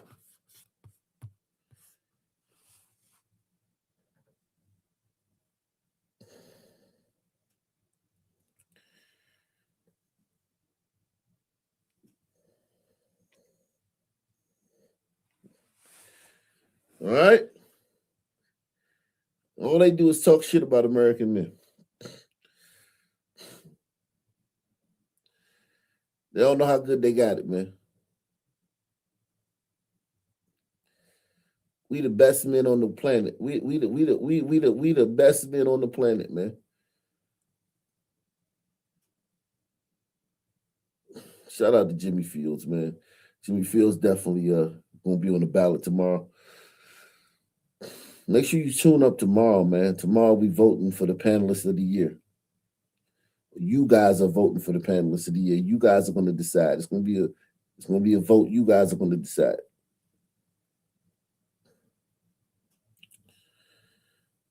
All right, see you later, SJM, man.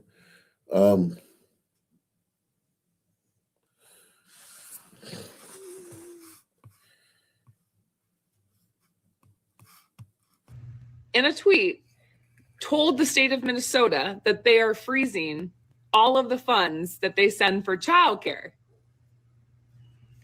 They're freezing childcare funds to Minnesota all over a viral video that has no support and no factual evidence. And not only that, every state in the United States will now have to justify and submit a photo or evidence for money to be sent to those states for the administration of children and family funds. Yeah. Dude ends it with being like, hey, by the way, all of the daycares in that viral video, you need to investigate them. You need to provide evidence that they are legitimate daycares operating. And we want it now. Otherwise, we're not unfreezing your funds. Like, this is just... The problem, though, now is that this is what people believe, and not just people in Minnesota, right? They think the fraud is rampant. I mean, I've had so many people contact me, like friends that don't know that I do this. Like, what's going on in Minnesota? Like, what are they talking about with all this fraud? Can you like clear the air? Which now I'm like, there's no way Tim Walz can run for governor. And I know people are going to be like, what? Mm-mm. The DFL is going to have to make some really, really tough decisions in the next couple weeks. And they're going to have to find someone else to run, because he's not going to win. Like, this has gotten too far. It's too far gone. And people already didn't like Tim Walz. So he's going to have to drop.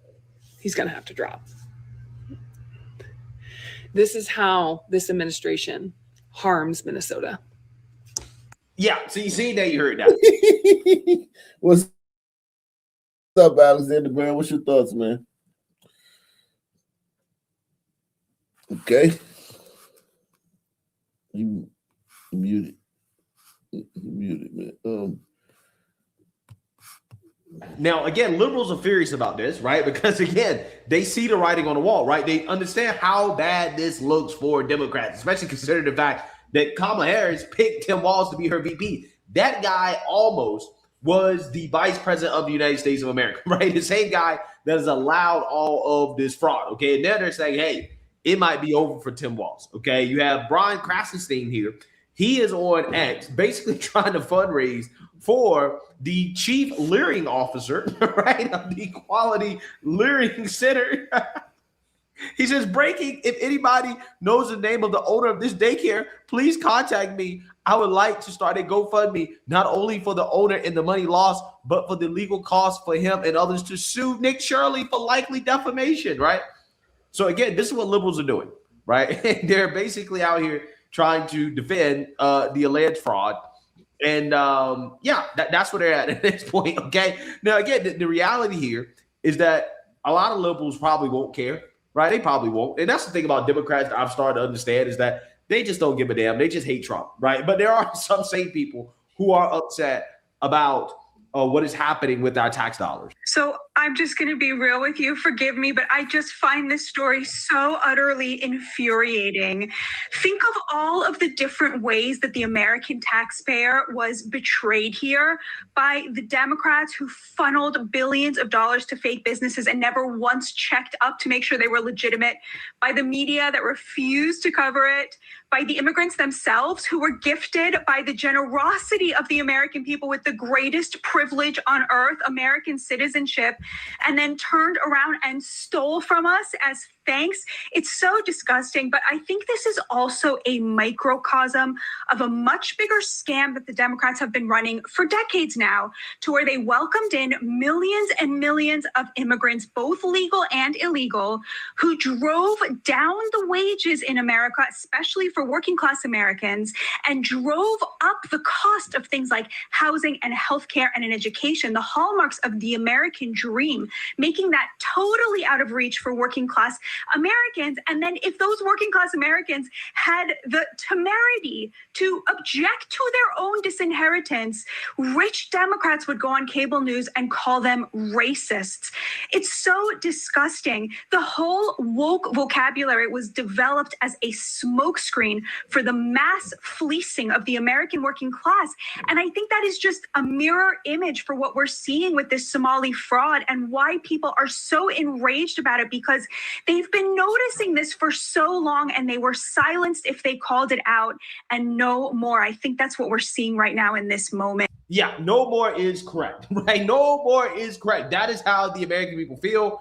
And the Trump administration, at least as of right now, they're saying no more child care payments to Minnesota amid the fraud allegations.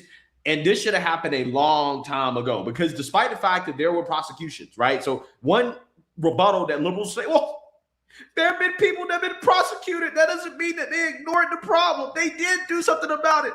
All of these people have been prosecuted. Yeah, sure. They prosecuted a few people, a few individuals, sure. But this is a systemic issue that required a systemic response in which all of it should have been shut down.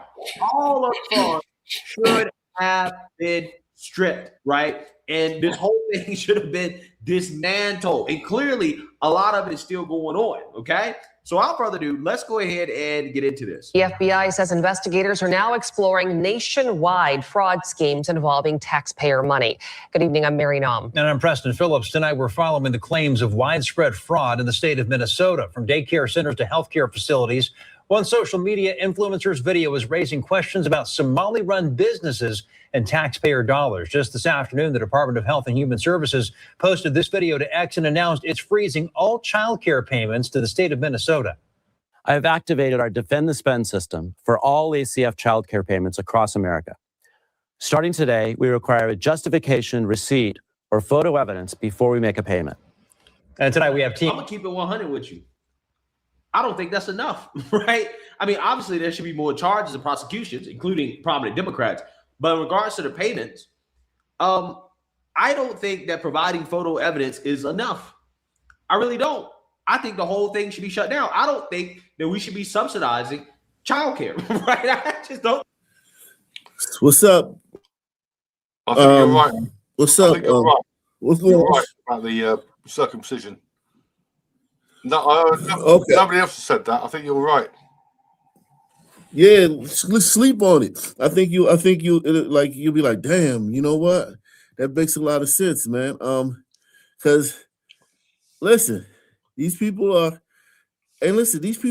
they can't help it. Like they're not like, I'm not trying to act like these people weren't born into this society. Like these people didn't invent this stuff. These people were born into their society. They just keep it going and they refuse to change. And now they're bringing it to other nations. So that's what my problem. Like, I'm not saying, oh, these people invented this thing. Like, hey, they woke up one day, hey, we should start doing this. No, they were born and it just was going on in their country. Now they're bringing it to other countries. There's something else about the funding. I don't know if you heard a bloke called Jay Smith. He's a Christian apologist. He was talking on his channel. He said that a lot of this money has gone to Kenya, building stuff out there. Yeah, I mean, listen, I'm sure that the rabbit hole goes deep, man. What's up, S Freak? What's up, How you doing, Ak? What's up, Ak? How are you? Great. I'm I'm starting up a GoFundMe to help all the unfed kids in Minnesota that are now going to be unfunded for their unfeeding. Wow.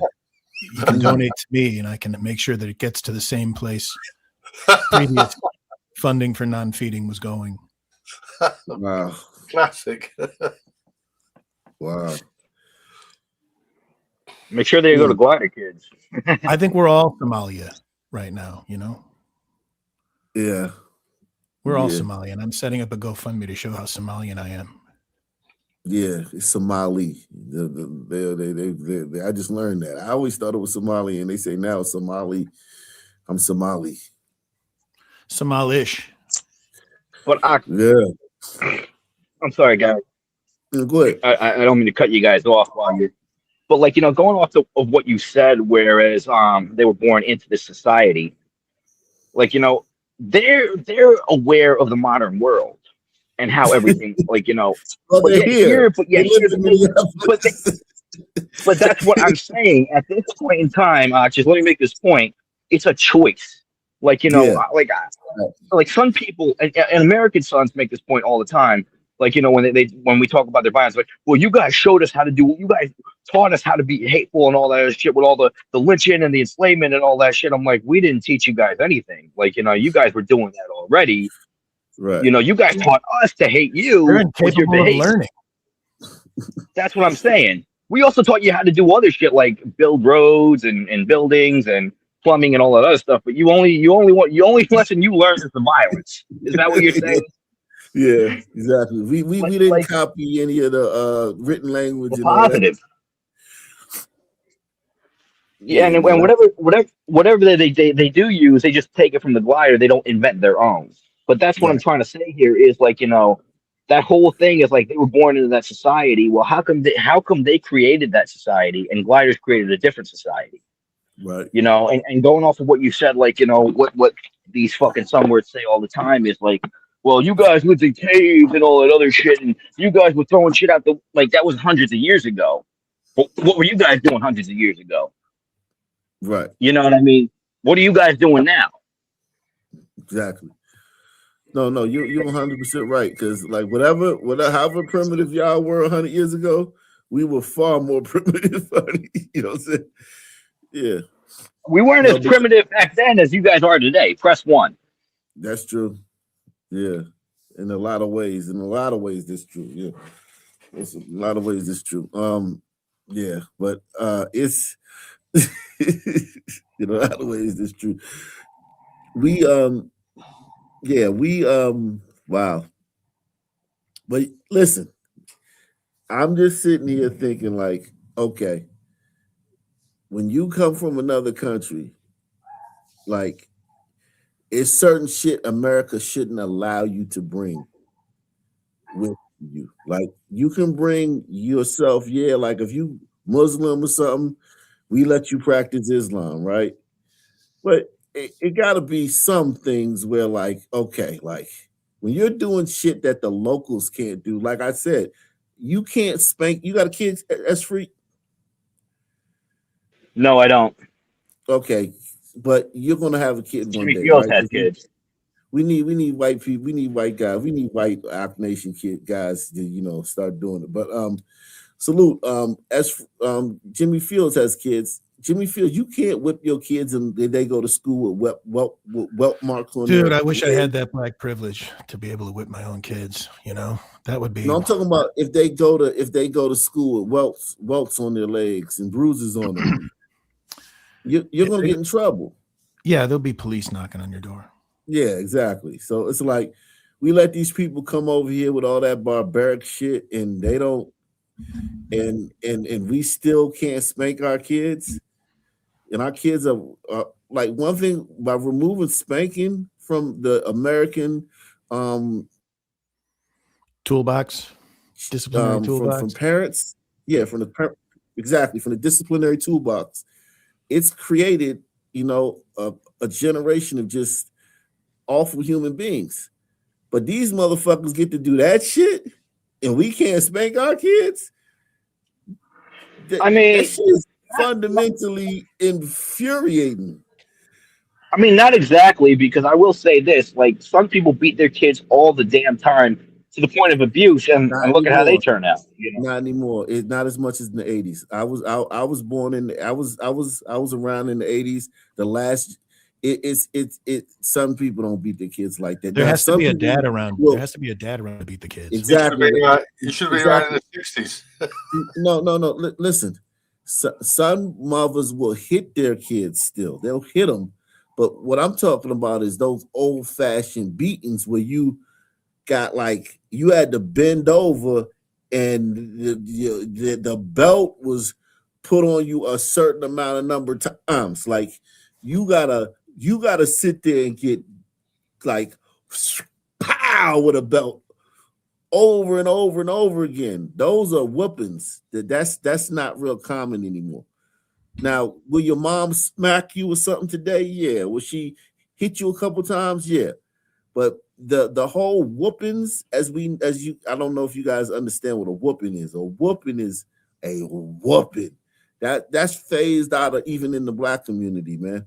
And I'm not saying it doesn't happen, but what I'm saying is so like when I grew up, the Harrods, they got their ass whooped. The Bars, they got their ass whooped.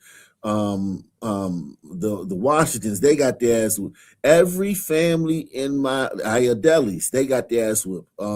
Downstairs, Shun and Emmanuel, they got their asses whooped.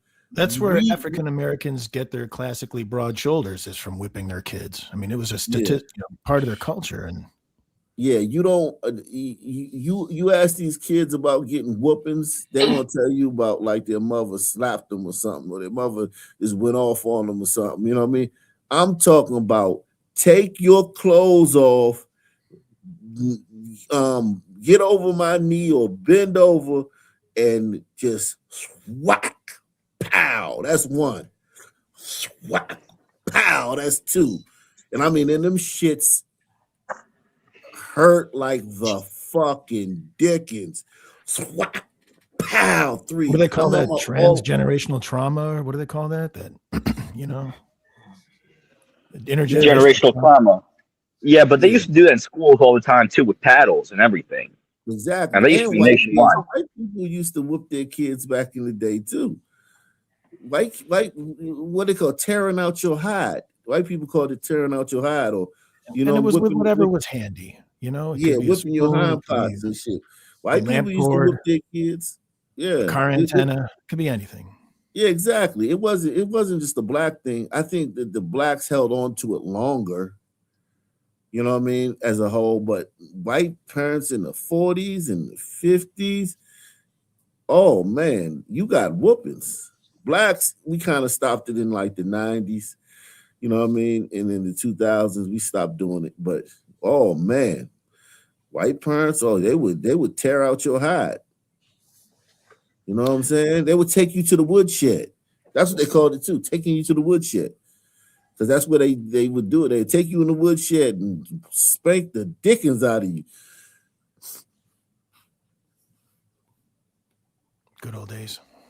Yeah, the back in the day. What's up, Pantheon? Pantheon in the building. Pantheon, you're gonna be on the make sure you tune in tomorrow. You're gonna be on the ballot for the women, for the queens.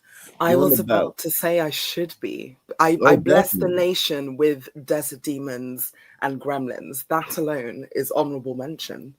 Yeah, you're exactly. You gave us that desert demon moniker this year. That was, or was it last year? Whenever it was, but yeah, that's definitely a big contribution, man. Salute to you. I So know much better fishing, than Sandman.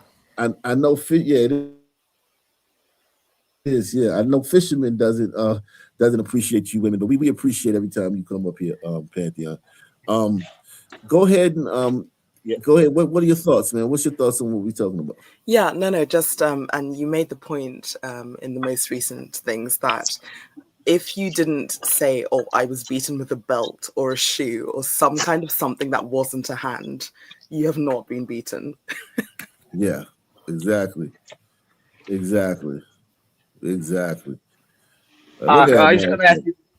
just want to ask you one question. What time's the stream going to be tomorrow?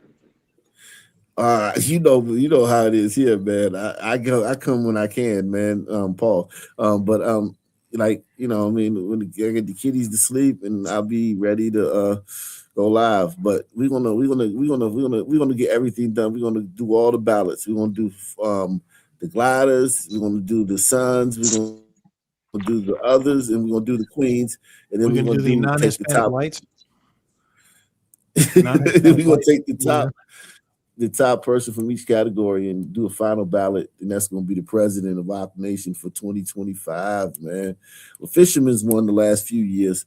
He won in a landslide the last few years. Like I'm nominating. I'm endorsing Hot Black this year. You know what I mean? I'm endorsing Hot Black, but you know what I mean? Whatever, man. Is Hot Black and KB the same guy? I think because they have the same voice. No, I don't think so. Yeah. KB Gotcha. always sound like he's laying on his back, sleep. Like KB, it sound like goddamn the guy on the couch in what's that Half Baked. Yeah, I ain't gonna lie, man. I'm just tomorrow's gonna be an exciting show, man. We're gonna see who ends up being if Fisherman can be unseated. Fisherman has Could have our last mass shooting of the year. You know, there's a lot to exactly. So much going on. I vote for New Guy. Yeah, New Guy's gonna be on the ballot, man. He's very based, man. He's very well spoken, you know. I mean, he's very knowledgeable. He's young too. He's a very young man too.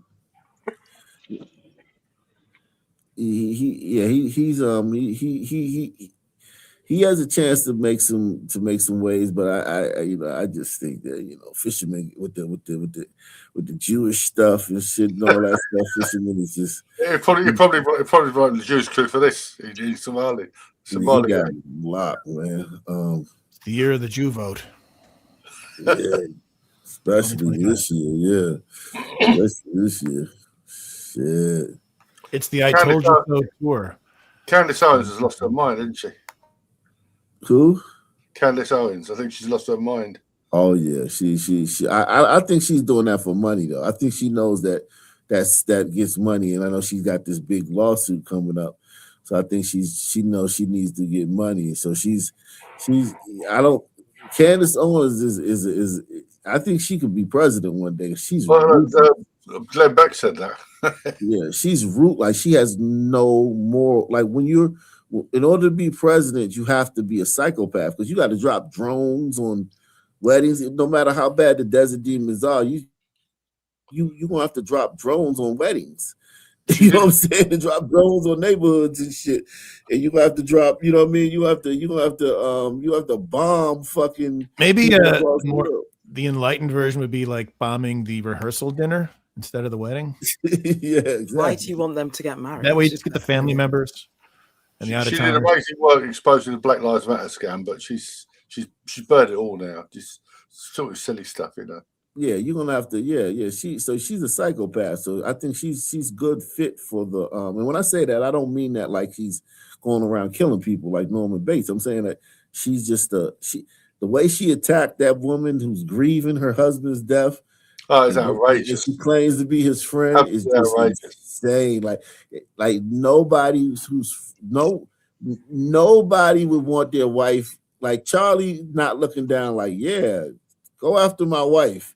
That's my friend. Thank you. Like what I'm saying? Honestly, I think Erica Kirk is faking it because I mean, like no grieving woman would have the mannerisms or would do what she's doing, especially not public. People grieve in different ways. We see it every day on this show where the son teen his body is still fucking hot on the sidewalk and his mother's over there talking normally. Like we see that every day. But that's some woman. No glider woman would do that. Oh man, we see it with glider women all the time on this show. The kid's dead and she's up there talking normally. We see it all the time, man. Listen, man. You can't judge people's grieving, man. Especially when you don't know the person too. Like you don't know the reference. You don't know like what the base it against. Like you don't like, oh, this person's usually like this and now they're like that. You don't know her, so you don't know what she's how she's doing it. And also like she may not want to give. She gotta keep on going on. You know what I'm saying? She gotta keep the shit going. He got a huge movement. She gotta. You know what I'm saying? She got to keep the shit going. She can't just be sad all the time with this huge movement that people are going to try to take from her too. Like you got to remember, there's sharks the sharks are biting. Everyone wants a piece of TPS or TPUSA. She gotta keep it from all the snakes and sharks, and she gotta also move it forward, and she gotta host events, and she gotta, show face. She can't just be like, curled up under a blanket sniffling all day and shit, man. And we don't know if she already did that because we didn't see her the first couple of weeks publicly. And if she so happens to look kind of milfy hot while she does it, there's nothing wrong with that. Jesus Christ. I mean, I don't know. She's been involved in a couple scandals, like especially with that orphanage in Romania, and I don't know, like she was getting really, really close with JD Vance. So I have my suspicions about Erica. Hey, silly talk. Who hasn't been involved in an orphanage scandal? Come on, is that really going to be a stigma we're going to ask the Somalis? Exactly, and also like, what woman hasn't like? thought about, or had another guy in the bushes waiting. You know what I mean? Like, that doesn't mean you're like part of the Jewish Illuminati because you got another guy in the fucking in the wings waiting while you got a husband and shit. That's you know what I mean? Like, both things don't have to can be mutually exclusive, man. All women have some guy that they like or some shit like that, Let's see this story. Not every In woman other has the news, today a privilege to have her husband 16-year-old is dead after a shooting inside a Mayfield Heights Raising Cane's restaurant. Mayfield Heights police say they've arrested a 14-year-old boy in connection to the shooting, and they're detaining. What race do you think that 14-year-old boy was? Salute to my man Aster J, man. Aster J in the building. He a big contributor all throughout the years, man. For years and years now, man. Shout out to Aster J, man. I'm gonna go dark skin black and with a light skin accomplice. Dark skin black with a light skin. Ooh, we're getting into shades now. I love it. Usually the light skinned one is the brains behind the operation. But yeah, they have 50% glider in them, isn't it? That's crazy, man. That's bananas. He says, gliders are the laughing stock of the planet. They're letting these backwards ass third world pieces of shit into your country. Damn, I can't read the rest. I hate when what's your face does this. PayPal, man. They don't let you read the whole goddamn fucking thing. It is enough to done. It's our leaders. Certainly is here. Let me find it though. I find it. Shout out to Aster J, man.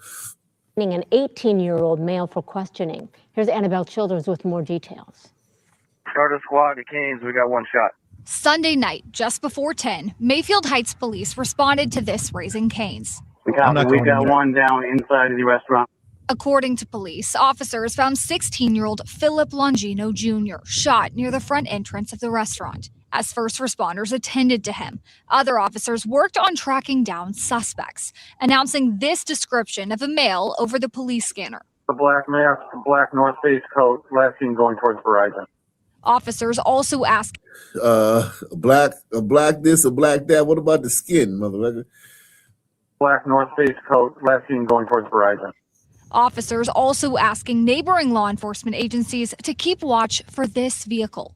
We got a dark colored Challenger that was involved that went westbound on Mayfield. Richmond Heights police confirmed to 3 News they stopped the Dodge Challenger, detained the driver, and turned them over to Mayfield Heights police. According to the Mayfield Heights police chief, a 14-year-old male from South Euclid was taken into custody in connection to the shooting, and an 18-year-old male from Cleveland is being detained as the investigation continues. As of now, police believe the incident started with a physical altercation inside Raising Cane's between multiple juveniles, though Philip Longino Jr. was transported to Hillcrest Hospital. The Philip Longino Jr. 16-year-old died from his injuries. Ohio BCI is working alongside Mayfield Heights police as this investigation continues, and police are asking anyone with information on the shooting to contact them. Philip Longino, I don't know. That don't sound like a black kid, but he got shot. He wasn't the shooter. He got shot. She might have got the name wrong because Dan Bongino said when his grandfather came to America, his name was actually Bonguano or something, but they spelt it wrong on the papers. Okay. So Look at how many. There's very few Bonginos in America or anywhere. Oh, okay. That's interesting. Look how many kids got killed in Central Florida. What was it, 4 in the last few days? Teenagers? Look at Cleveland. Yeah, 4. Look at Cleveland now. This is one. Now here's another one, Cleveland. Look. A 16-year-old is dead after what police say was a fight involving a group of kids turned into shots fired. A 14-year-old and an 18-year-old. Okay, that's the same kid. Okay, I thought that was a different story. Okay, but still, like it's goddamn shit. Tonight, communities across our area are mourning the loss of Pastor Dequarius Green.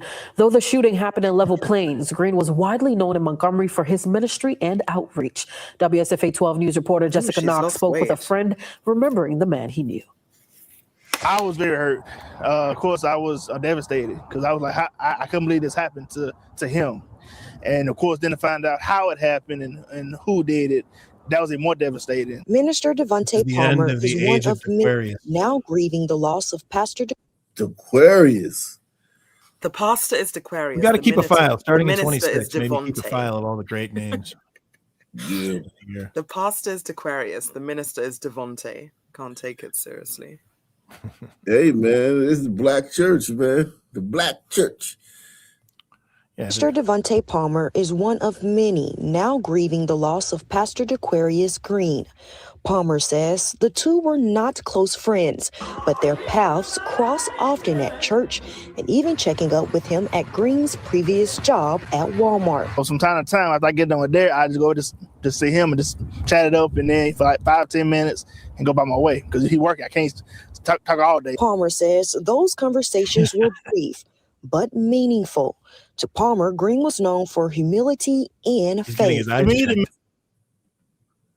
See, I told you, men, black dudes be working. This dude, the pastor, and he work at Walmart, man. Come on, man. I told you that, man. Black dudes be working, man. Hustling. Humility and faith. To me, the man was a humble man, an honest man. He was a man who deeply loved God, his family, and one who just wanted to do the right thing. One moment stands out the most. Got me when he came to the church. You know, I had no idea he was coming. He actually surprised me. He tapped on my shoulder and said, "Brother Palmer," like, oh, snap. I had no idea he was coming that day. Green died just days after being shot in what police called a domestic incident. Those who knew him say they remember a man committed to faith, family, and service. Again, you know, that wasn't the guy that I knew. You know what I'm saying? Again, like I was telling somebody today, you know, I can't go with what I knew. Pastor Green, he was human, right? He was a man of God. He was a father. He was human. Uh-oh. The way he talking about he was human, he was. He's not perfect. He's like you and me. Uh-oh. Uh-oh. What happened, man? Which woman? I bet he got shot by a woman. Oh, definitely. But what? Why? Was it his wife? Was it his love? Was it a man, a lover? Like more than likely, when it comes to pastors, it's either they're stealing money or they're cheating on their wives or they're womanizing. One of those two things. But the way he said, like, he wasn't perfect, and you know, I only knew him. I didn't know all that about together. The pastor was getting his life back together. Yeah, exactly. The pastor, yeah. Wow. I want to. He got me curious, man. I want to find out what the fuck happened, man. Aquarius. He was a husband, hard worker. He did not deserve to die. Authorities say no charges have been filed at this time. Wow. However, the investigation is still ongoing. In Montgomery, I'm Jessica They have Knox, notified WSF. a bitch of interest. Wow. Jeez.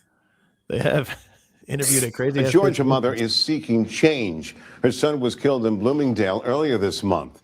And WJCL 22 News. We did that, Bloomingdale. We did that. Night community. Bloomingdale. Shit. Damn.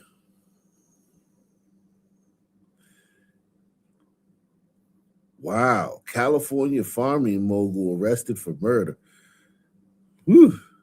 And we start with new details. Look at the chick. Unbelievable. Salute everybody, man. Make sure you sponsor the show. Take the challenge, man. Take the $5 challenge, sponsor the show. Let's see who's been sponsoring. Oh, man, we got good, man. We got my man Douglas Chunks. He said, here's a Pantheon-inspired contribution to the nation. Welcome back, Miss UK. Yeah, man. I mean, people miss you, man. Don't listen to Fisherman, man. Fisherman is solving this pig, man. When have I ever listened to Fisherman? He's a He has show great news points, but personal opinions, I don't care. But no, it was just and I literally just said it in the back comments, that I went heavy in the gym in the morning, kind of same time, so I can't be breathing heavily as I'm trying to be on the panel. And also for UK Like time, turn some people on if you breathe heavily. but also UK time, it's a lot of death and kind of destruction first thing in the morning as you're trying to start your day positively. So yeah, so just a break Sunrise. It's 8 o'clock now, right, man? You can get some death and destruction at 8 o'clock. No, it's 6:52. Oh, y'all I mean, only 4 hours ahead of us? Yeah, because we 5 went back. hours. 5 hours. 5 hours. You're in Washington, aren't you? East Coast. Yeah, I'm in Washington. Yeah, I mean not in Washington, but I'm in Pennsylvania. When the clocks change over, it gets a bit funny, but it's only 4 end hours. of October. So, y'all clocks move forward. Hold on, did we move forward? What did we do? Did we just move forward or back? Everyone went go should back. come back end of October, and then we also move forward. Bring end of forward, March. fall back. So But we'll not always today. remain 5 hours ahead of That you. wasn't today, right? It was a while back, right? October. Okay, because I was like, what the fuck? Am I tripping? We move forward today. I'm like, God damn. But anyway, yeah, man. So salute to Douglas Chunks, man. For supporting the channel so heavily. We talking about Douglas Chunks, probably, top supporter this year, man. I mean, like, at least he in the top 2. The only one can best with him is Christie, aka Michael Babe Ruth Jordan.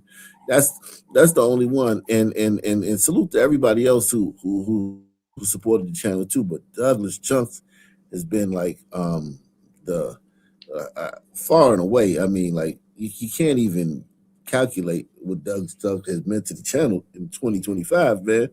I mean, think about it, man. Like if we had more Douglas Chunks here, man, it would be a lot better. Man. The world would be better with more Doug Chunks. I can't even say that, man. I can't deny that, man. On nights, man, where it's very, very hard to come on here, every single night, when nobody's contributing. It's very hard to night after night after night. And Douglas Chunks supports the channel. That's salute to him, man. Oh yeah, Deluxe. You got to also count Deluxe 247. He's also definitely up there too. Barry B, Eric S, a lot of other people, man. A lot of other people. I don't want to start naming because if I leave somebody off, they're gonna be offended and shit. But I'm just, I've said your name before. This time I'm just saying these names. But yeah, salute to Douglas Chunks, man. 2025, one of the MVPs of 2025, if not the MVP. By far, man. Salute to him, man. Everybody who's got the free membership from him, probably every single person in the nation got the free membership from him. So and I know Doug Chunks, I gotta start going members only too. Because he's giving all these memberships out. I gotta start going members only and making them memberships worth something, man. Salute to him, man. Yeah, but yeah, we've seen a sharp decline in now it's coming out that people are being unsubscribed unbeknownst, and we have a sharp decline in viewership in this year, man. And we went down. We used to get 300, 350, 400 a night. Now we're down to like 125, if that. I don't know how many we got right now, but yeah, about 150 right now. That's good. I'm thankful for the 150 too. I'm so thankful to have 150 because it's better than nothing, man. Better than nothing. But in 2026, we want to get that membership back up. So we need everybody to hit the like button, man. Everybody support the channel, share the videos and things of that nature, as well as contribute to the channel. Taking the $5 channel, the $10 channel, the $20 channel, the $100 channel. Support the channel. We want to start getting back on track, man, like we used to be. Well, you aren't half as shadow banned as me. Ludicrous. Yeah, you definitely shadow banned, but you don't produce as much content as me. Like I I've heard about it all over the internet, not just YouTube. Yeah, I produce a lot of content for. I should be growing at an exponential rate. When you think about all the content I produce hours of content every single day.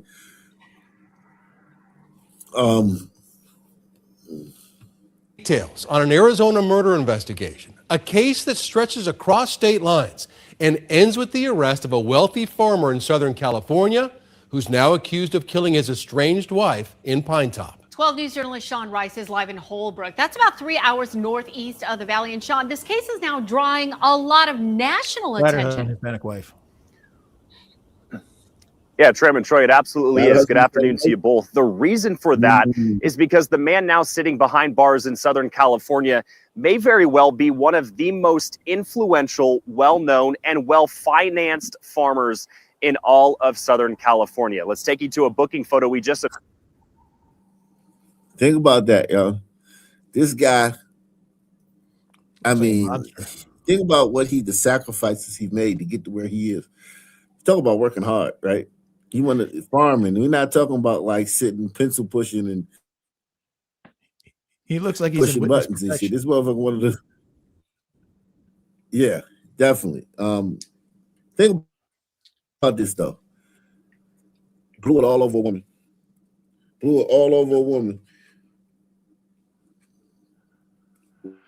Ruined. That's love, man. Yeah, it's just the way it is, man. Women are just like today from the Imperial County Sheriff's Office in Southern California, that's just outside of San Diego, of 63-year-old Michael Abadi. Just last week, he was indicted by a grand jury here in Navajo County on a charge of first-degree murder. He stands accused of traveling from Imperial County to Pine Top, Arizona, solely to shoot and kill his estranged wife, Carrie, and then detectives say he traveled right back the following day to his home in California. Now, this homicide investigation took place at a $1.6 million home in Pine Top on the night of November 20th. Today, we learned that deputies were called out to this sprawling 13-acre property by a family member of Carrie's, reporting that she had been shot. She died while en route to the hospital, and that night, no suspect was located at her property. Deputies and investigators spent the next 4 days scouring the entire property for evidence. That evidence led them to El Centro, California. That's where Carrie and Michael previously lived for over 30 years. There, they executed several search warrants at Michael's home, his trailers, and his businesses. They also interviewed droves of close friends and family members spanning multiple states. Then just 6 days ago, that Navajo County grand jury indicted him on a first-degree murder charge, evidence pointing to him driving all the way to Pine Top from El Centro, shooting Carrie, and then driving back right after.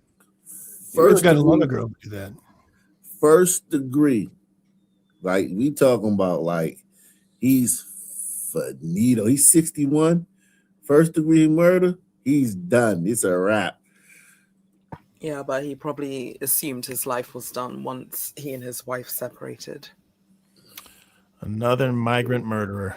How many miles did he travel? The alleged murder. The key question now remains what the motive was for this domestic violence homicide.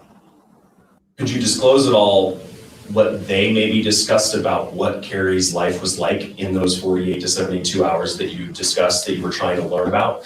Yeah, I mean, I can't get into the specifics, but I think one of the big things was she was living alone and she had left her husband and was living in Pine Top and was working through a divorce that had been dragging on for a couple of years was the glaring things that were poking out. And he was dragging it, I bet. And those are just some of the words from close friends and family members in the interviews the deputies and detectives conducted. Now, two elements of those divorce proceedings in California. This has been going on since 2023, so well over 2 years of divorce proceedings in California. One was a request by Carrie to increase her monthly alimony payments from Michael. There were also allegations that he was trying to hide his financial assets from. Oh, so it was the money.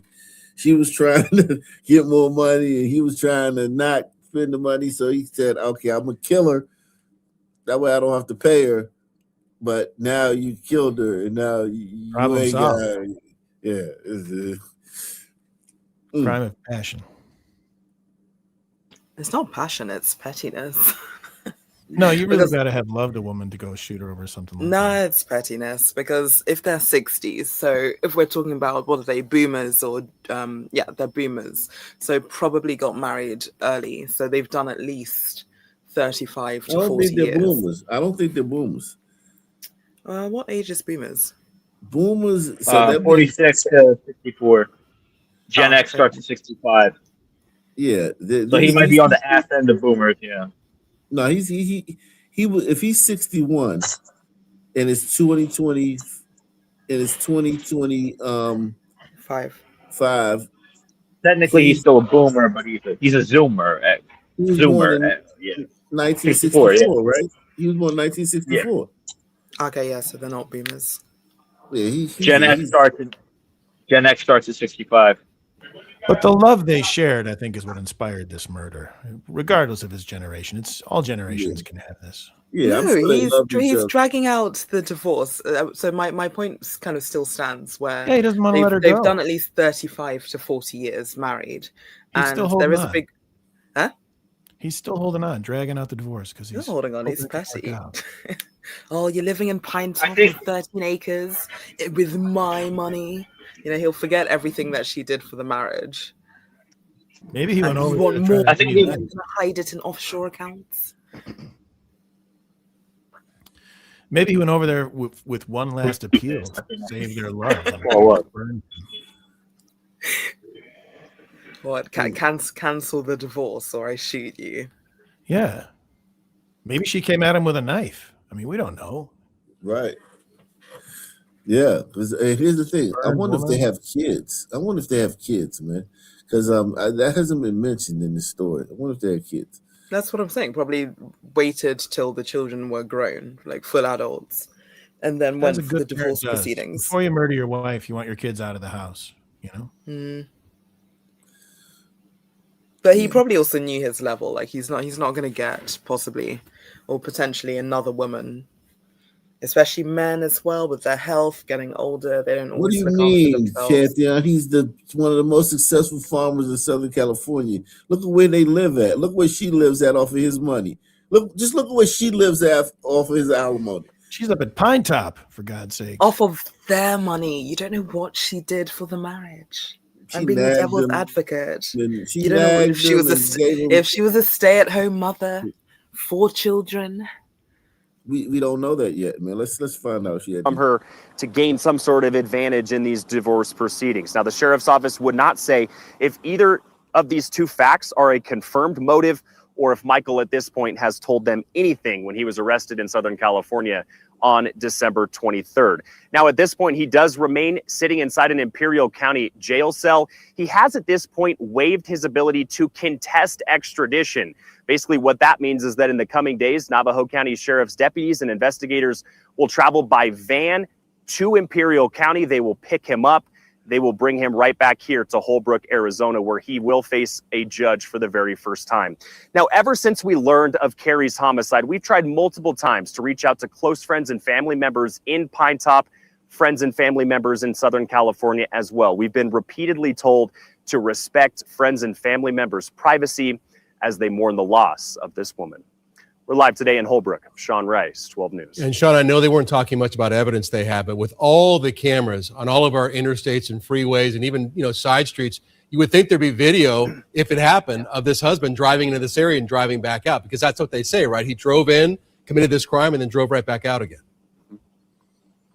We shouldn't jump to conclusions. Without a doubt, that's the first thing that crossed my mind, Troy. I will say it's about a 7-hour drive from El Centro, California to Pine Top, Arizona. One sort of hint the sheriff's office gave us today is they were thanking agencies such as the Gila County Sheriff's Office, Globe Police Department, as key contributing partner agencies that helped them solve this murder investigation. The one thing that popped in my head is that he was likely picked up in whatever vehicle he was driving through Globe, through the Gila County area, en route to Pine Top to allegedly carry out this homicide. I'll send it back to you. I don't know. The guy drove. Explaining that, isn't he? The guy drove 7 hours. Probably had to get out and piss twice, gas up a couple times. there's every possibility that she deserved it. I just don't want to jump to conclusions. Oh, go on. Did you see the one? And he really put him, you got to stop and get food. You know, you have to take a little lunch break on your drive. And the whole way he's just stewing. He's just your whole stewing day in is his shot. anger. You're going down there to kill your ex-wife. Your whole day is gone. There's got to be a and good he's just reason. stewing. You know, the music is helping. Just everything. Yeah, he's you listen thinking, to a couple she of opens the audiobooks or door. something on the way down there to kill your wife. You know, Eat, Pray, Love, or something like that. You know what though? That is interesting though. Like you're doing a 7-hour drive. You would think like to keep the focus and keep the mission and to still like want to kill her, like because there's a lot of thoughts that go through your brain while you're driving. You know what I mean? You start thinking about everything. He never wavered. He got there and still wanted to kill her. That's what I mean. There's every possibility that she probably deserved it. I don't know. I just don't want to jump to conclusions and condemn this man. She might have deserved it. But it's so short-sighted because all the money, the alimony, he's not trying to increase. You're going to lose it. Well, maybe he loved her enough that he didn't care about the money. But he does. He was trying to hide his true amount. This could be a tale of true love, devotion. Okay, so your opinion. I don't know if you covered it, Ak. The guy who shot his wife and then his stepdaughter. I think it was just before Christmas. Did you do it? We covered that when it happened. I didn't cover it since then. Let me see. So what would you say for that one, Esric? Talking to me? No, sorry. Names just disappeared. It's not Esric. It's Jimmy. You should do. Yes. Sorry, Jimmy. What was the question? No, the one who killed his wife, shot her in the face, and then shot his stepdaughter in the head. I don't think I saw that one. From a football match. Apparently, there was an issue of domestic violence history. I could totally understand wanting to shoot your stepdaughter. Hello, everyone. Thank you for being with us today. Wanting to shoot your own daughter is a justifiable emotion. Anytime you report on a murder, it's a sad situation. Oh, no. It is hugely sad when it's around Christmas. And what I'm about to describe to you is even 10 times that worse. And it started last night in Highland City. Jason Kinney, who's 47, is married to Crystal Kinney. And Jason's been drinking during the evening. And he's watching his football team, the 49ers, play football. Well, they're having a good night. Okay. They're winning. In fact, they won big. Sometime toward the end of the game, at around 11 o'clock, an argument began when Crystal suggested they watch something else on television. And the argument got really heated. Crystal told her 12-year-old son to go to call 911. So the 12-year-old flees to the neighbor's house in order to dial 911. And as he's leaving the house, he hears a gunshot. Deputies arrive in less than 5 minutes of the call for service. And when we enter the house, we see that Crystal Kinney, the wife of Jason, is shot in the head and dead. But it gets worse. We go into the bedroom and we see a 13-year-old child, a little girl. She shot twice. She shot in the shoulder and she shot in the face. We later learned the bullet in the face hit her on the bridge of the nose, went straight up and out the top of her head. She is alive in critical condition, but stable at Lakeland Regional Health and is alert and talking. Wow. So one was shot in the brain and there was no damage? Jesus Christ. It should be allowed to make these speeches, Judd. He does this all the time. Shouldn't be allowed. Oh, come on, man. Listen, when A woman can escalate things. Let me show you how I could see her escalate, right? So he's watching the game, right? She comes around, wants to change the channel. Listen, it's a small thing. It seems stupid, but if the woman's constantly nagging, constantly fucking with you, why can't she watch it on another TV? Why can't she just let him enjoy the fucking game, right? Okay. So you have that, right? Now the argument starts. She's like, "Oh my God, call the police!" And it's like, when you start sending kids to neighbors' houses and shit, and letting everybody in your business, it like totally escalates the situation out of control. And a man has to be calm in that situation because his domicile is his kingdom, right? That's the only place where he's the boss, right? Now you're telling the kid to go get the neighbors involved to handle something in his house. You're calling the police to come handle something in his house. And 5 minutes ago, he was watching the game, enjoying himself, and you've come and disturbed his peace. And now the police are on the way, and the neighbor is being called to come, probably telling the next door neighbor's husband to come. We don't know if the neighbor was a cop. We don't know if the neighbor's a Marine, but you're telling some man about your business that's going on, and she's probably yelling and screaming, and I'm going to tell him you hit me and all this shit, and he's drunk. This is a lot to deal with when you're sober. A maniacal woman that's but a maniacal woman that's just antagonizing the situation and escalating it at every point, bringing kids and neighbors into it and all this stuff. It's hard to deal with when you're sober. This guy's drunk. She should have known better. Yeah, you got to. She knows how he gets when he gets drunk. Women escalate things, man. Women escalate things. They escalate the fuck out of situations, man. And then they play the victim. And and some men are just genuinely trash as well. Well, she's the victim like now. Same. She ain't playing, is she? She's playing the victim now. Jesus Christ.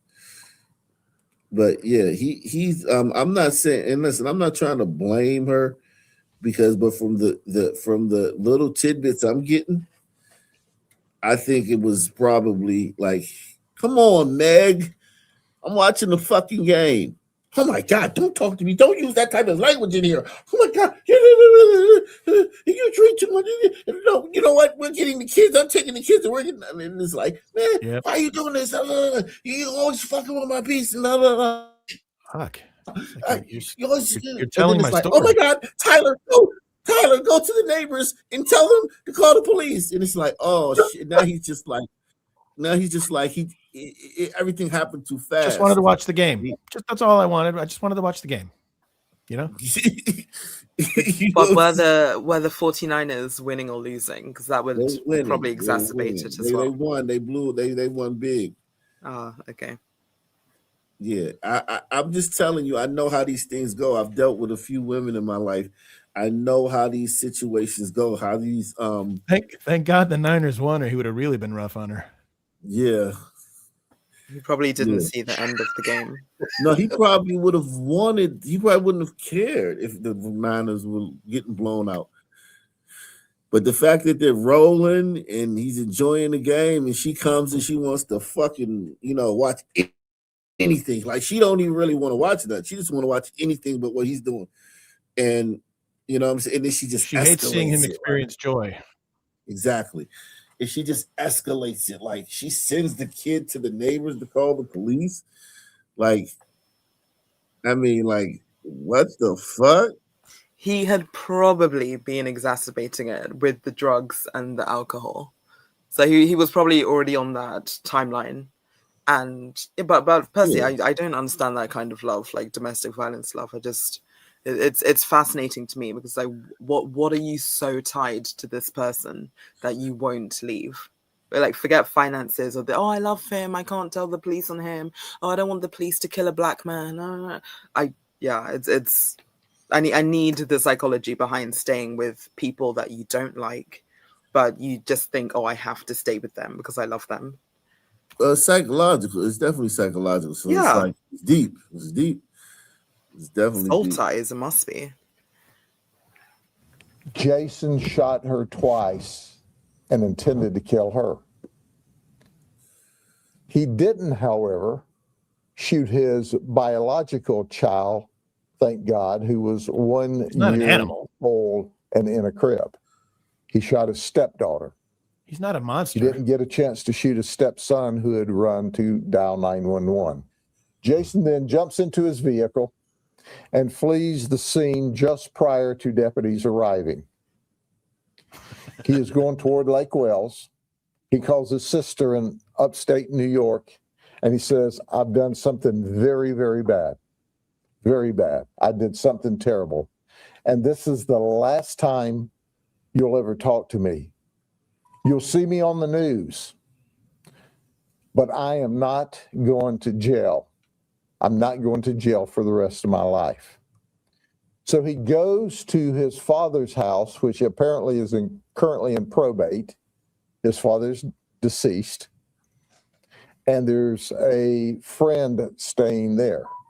When he gets to the house, he immediately goes into a shed. Deputies now are tracking Jason. We set up a perimeter and start yelling for Jason to come out of this shed, which is adjacent to the home. They won't let a man kill himself. And the deputies hear a single gunshot. When we make entrance into the shed, we find that Jason has shot himself in the forehead, and he too is deceased. He wanted to kill himself. I want you to think about this a minute. You're not like a man. As the investigations unfolded during the night, and we're still in the preliminary stages, and as I always say when we talk soon, whatever we give you today is subject to modification. We found a note that at some time in the past Crystal wrote, and it was open, where she told Jason, you're drinking, you're using cocaine again. This is not the way the family should be. You need God. And she wonders Crystal, why he shot by the her. way, goes to church every Sunday. We don't know when she wrote the note. It's not dated. There's no time. There's no indication, but it was open. So did she write it as they argued earlier in the evening, or had it been some period of time? We can't determine that. We also were able to talk to the 12-year-old, our Christmas miracle. She said, I begged him, don't shoot me, don't shoot me, don't shoot me, and he shot me anyway.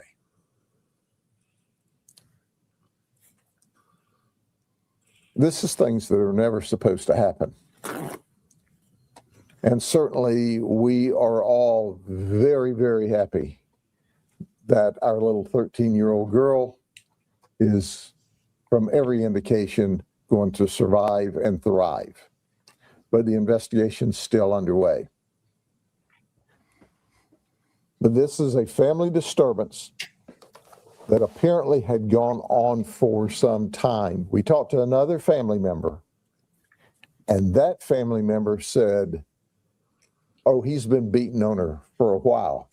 So we've checked our records to see if we received any calls at the residence, and we have not. He has never been arrested for domestic violence. But bottom line is, he went straight to the top. 3 days before Christmas, he shot and killed his wife. He shot his 13-year-old stepdaughter twice and intended to kill her. Called his sister and confessed that he did something terrible. And then rather than be arrested, shot and killed himself. Quite frankly, I don't want realized to he made a sound mistake. sinister, but the only thing he did right that night was shoot himself. Nice. I'm glad he said it. I've seen this guy before, this sheriff. Yeah, He's done great. Yeah, Grady. Even me, I know. Yeah, It's very good.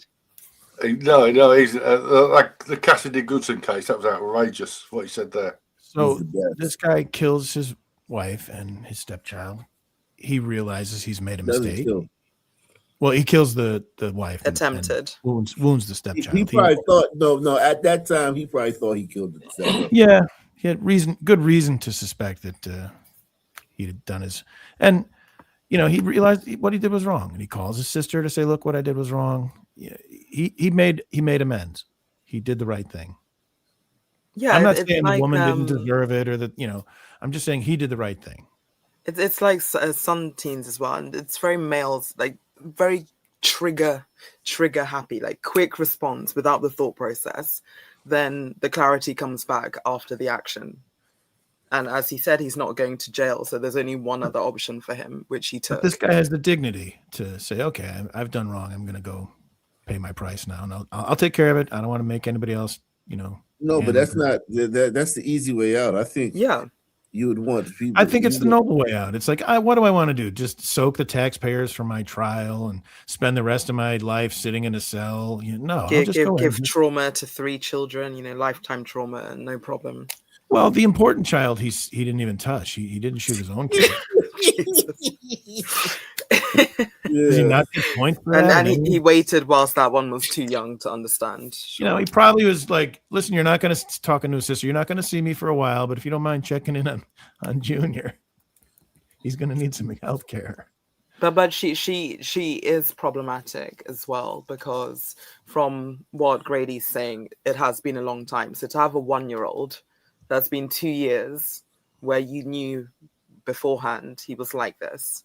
You're going to church, praying for him. The letter said you started using cocaine again. So you still allowed yourself to become pregnant by him. Like she could have dipped with her own biological children and left him. Yeah. But she stayed and then had a child. It's not easy to leave, though. I'm not saying it's easy to leave per se, but I mean, make an attempt. I just feel like if you're in that situation, why then decide to procreate with the person? Because they can then use custody to abuse you. Just there's an extra host of things that then come out from that. I got you. Salute to everybody out there, man. Salute. Any final thoughts, man? Any final thoughts, guys? Any final thoughts? Yeah, I like your song. Oh, you do? Thank you, man. I'll tell you, what is the greatest Christmas song ever written? Awfully Naughty. Say no. I would say George Michael. No. The Pogues. Doesn't Christy McCall. I like that one, even though it's about drunk people. One that doesn't mention Christmas. New York. Yeah. That's Spaceman, the top 3. A Spaceman Came Traveling. What song did you say? Hold on. What song did you say, Pantheon? Fairy Tale of New York by the Pogues and Christy McCall. Oh, I haven't heard that. No, you've probably heard it, but don't know the title. Okay. Spaceman Came Traveling. It's head and shoulders above every other song I've written. I like Jingle Bell Rock. Jingle Bell Rock is one of my kids. They love Jingle Bell Rock. When my kids were young, they loved Feliz Navidad too. They would go nuts for it. So yeah, man. Hopefully they'll be singing my song for years and years and years. Is yours a Christmas song? Yeah. I put it in the pin comment in the chat.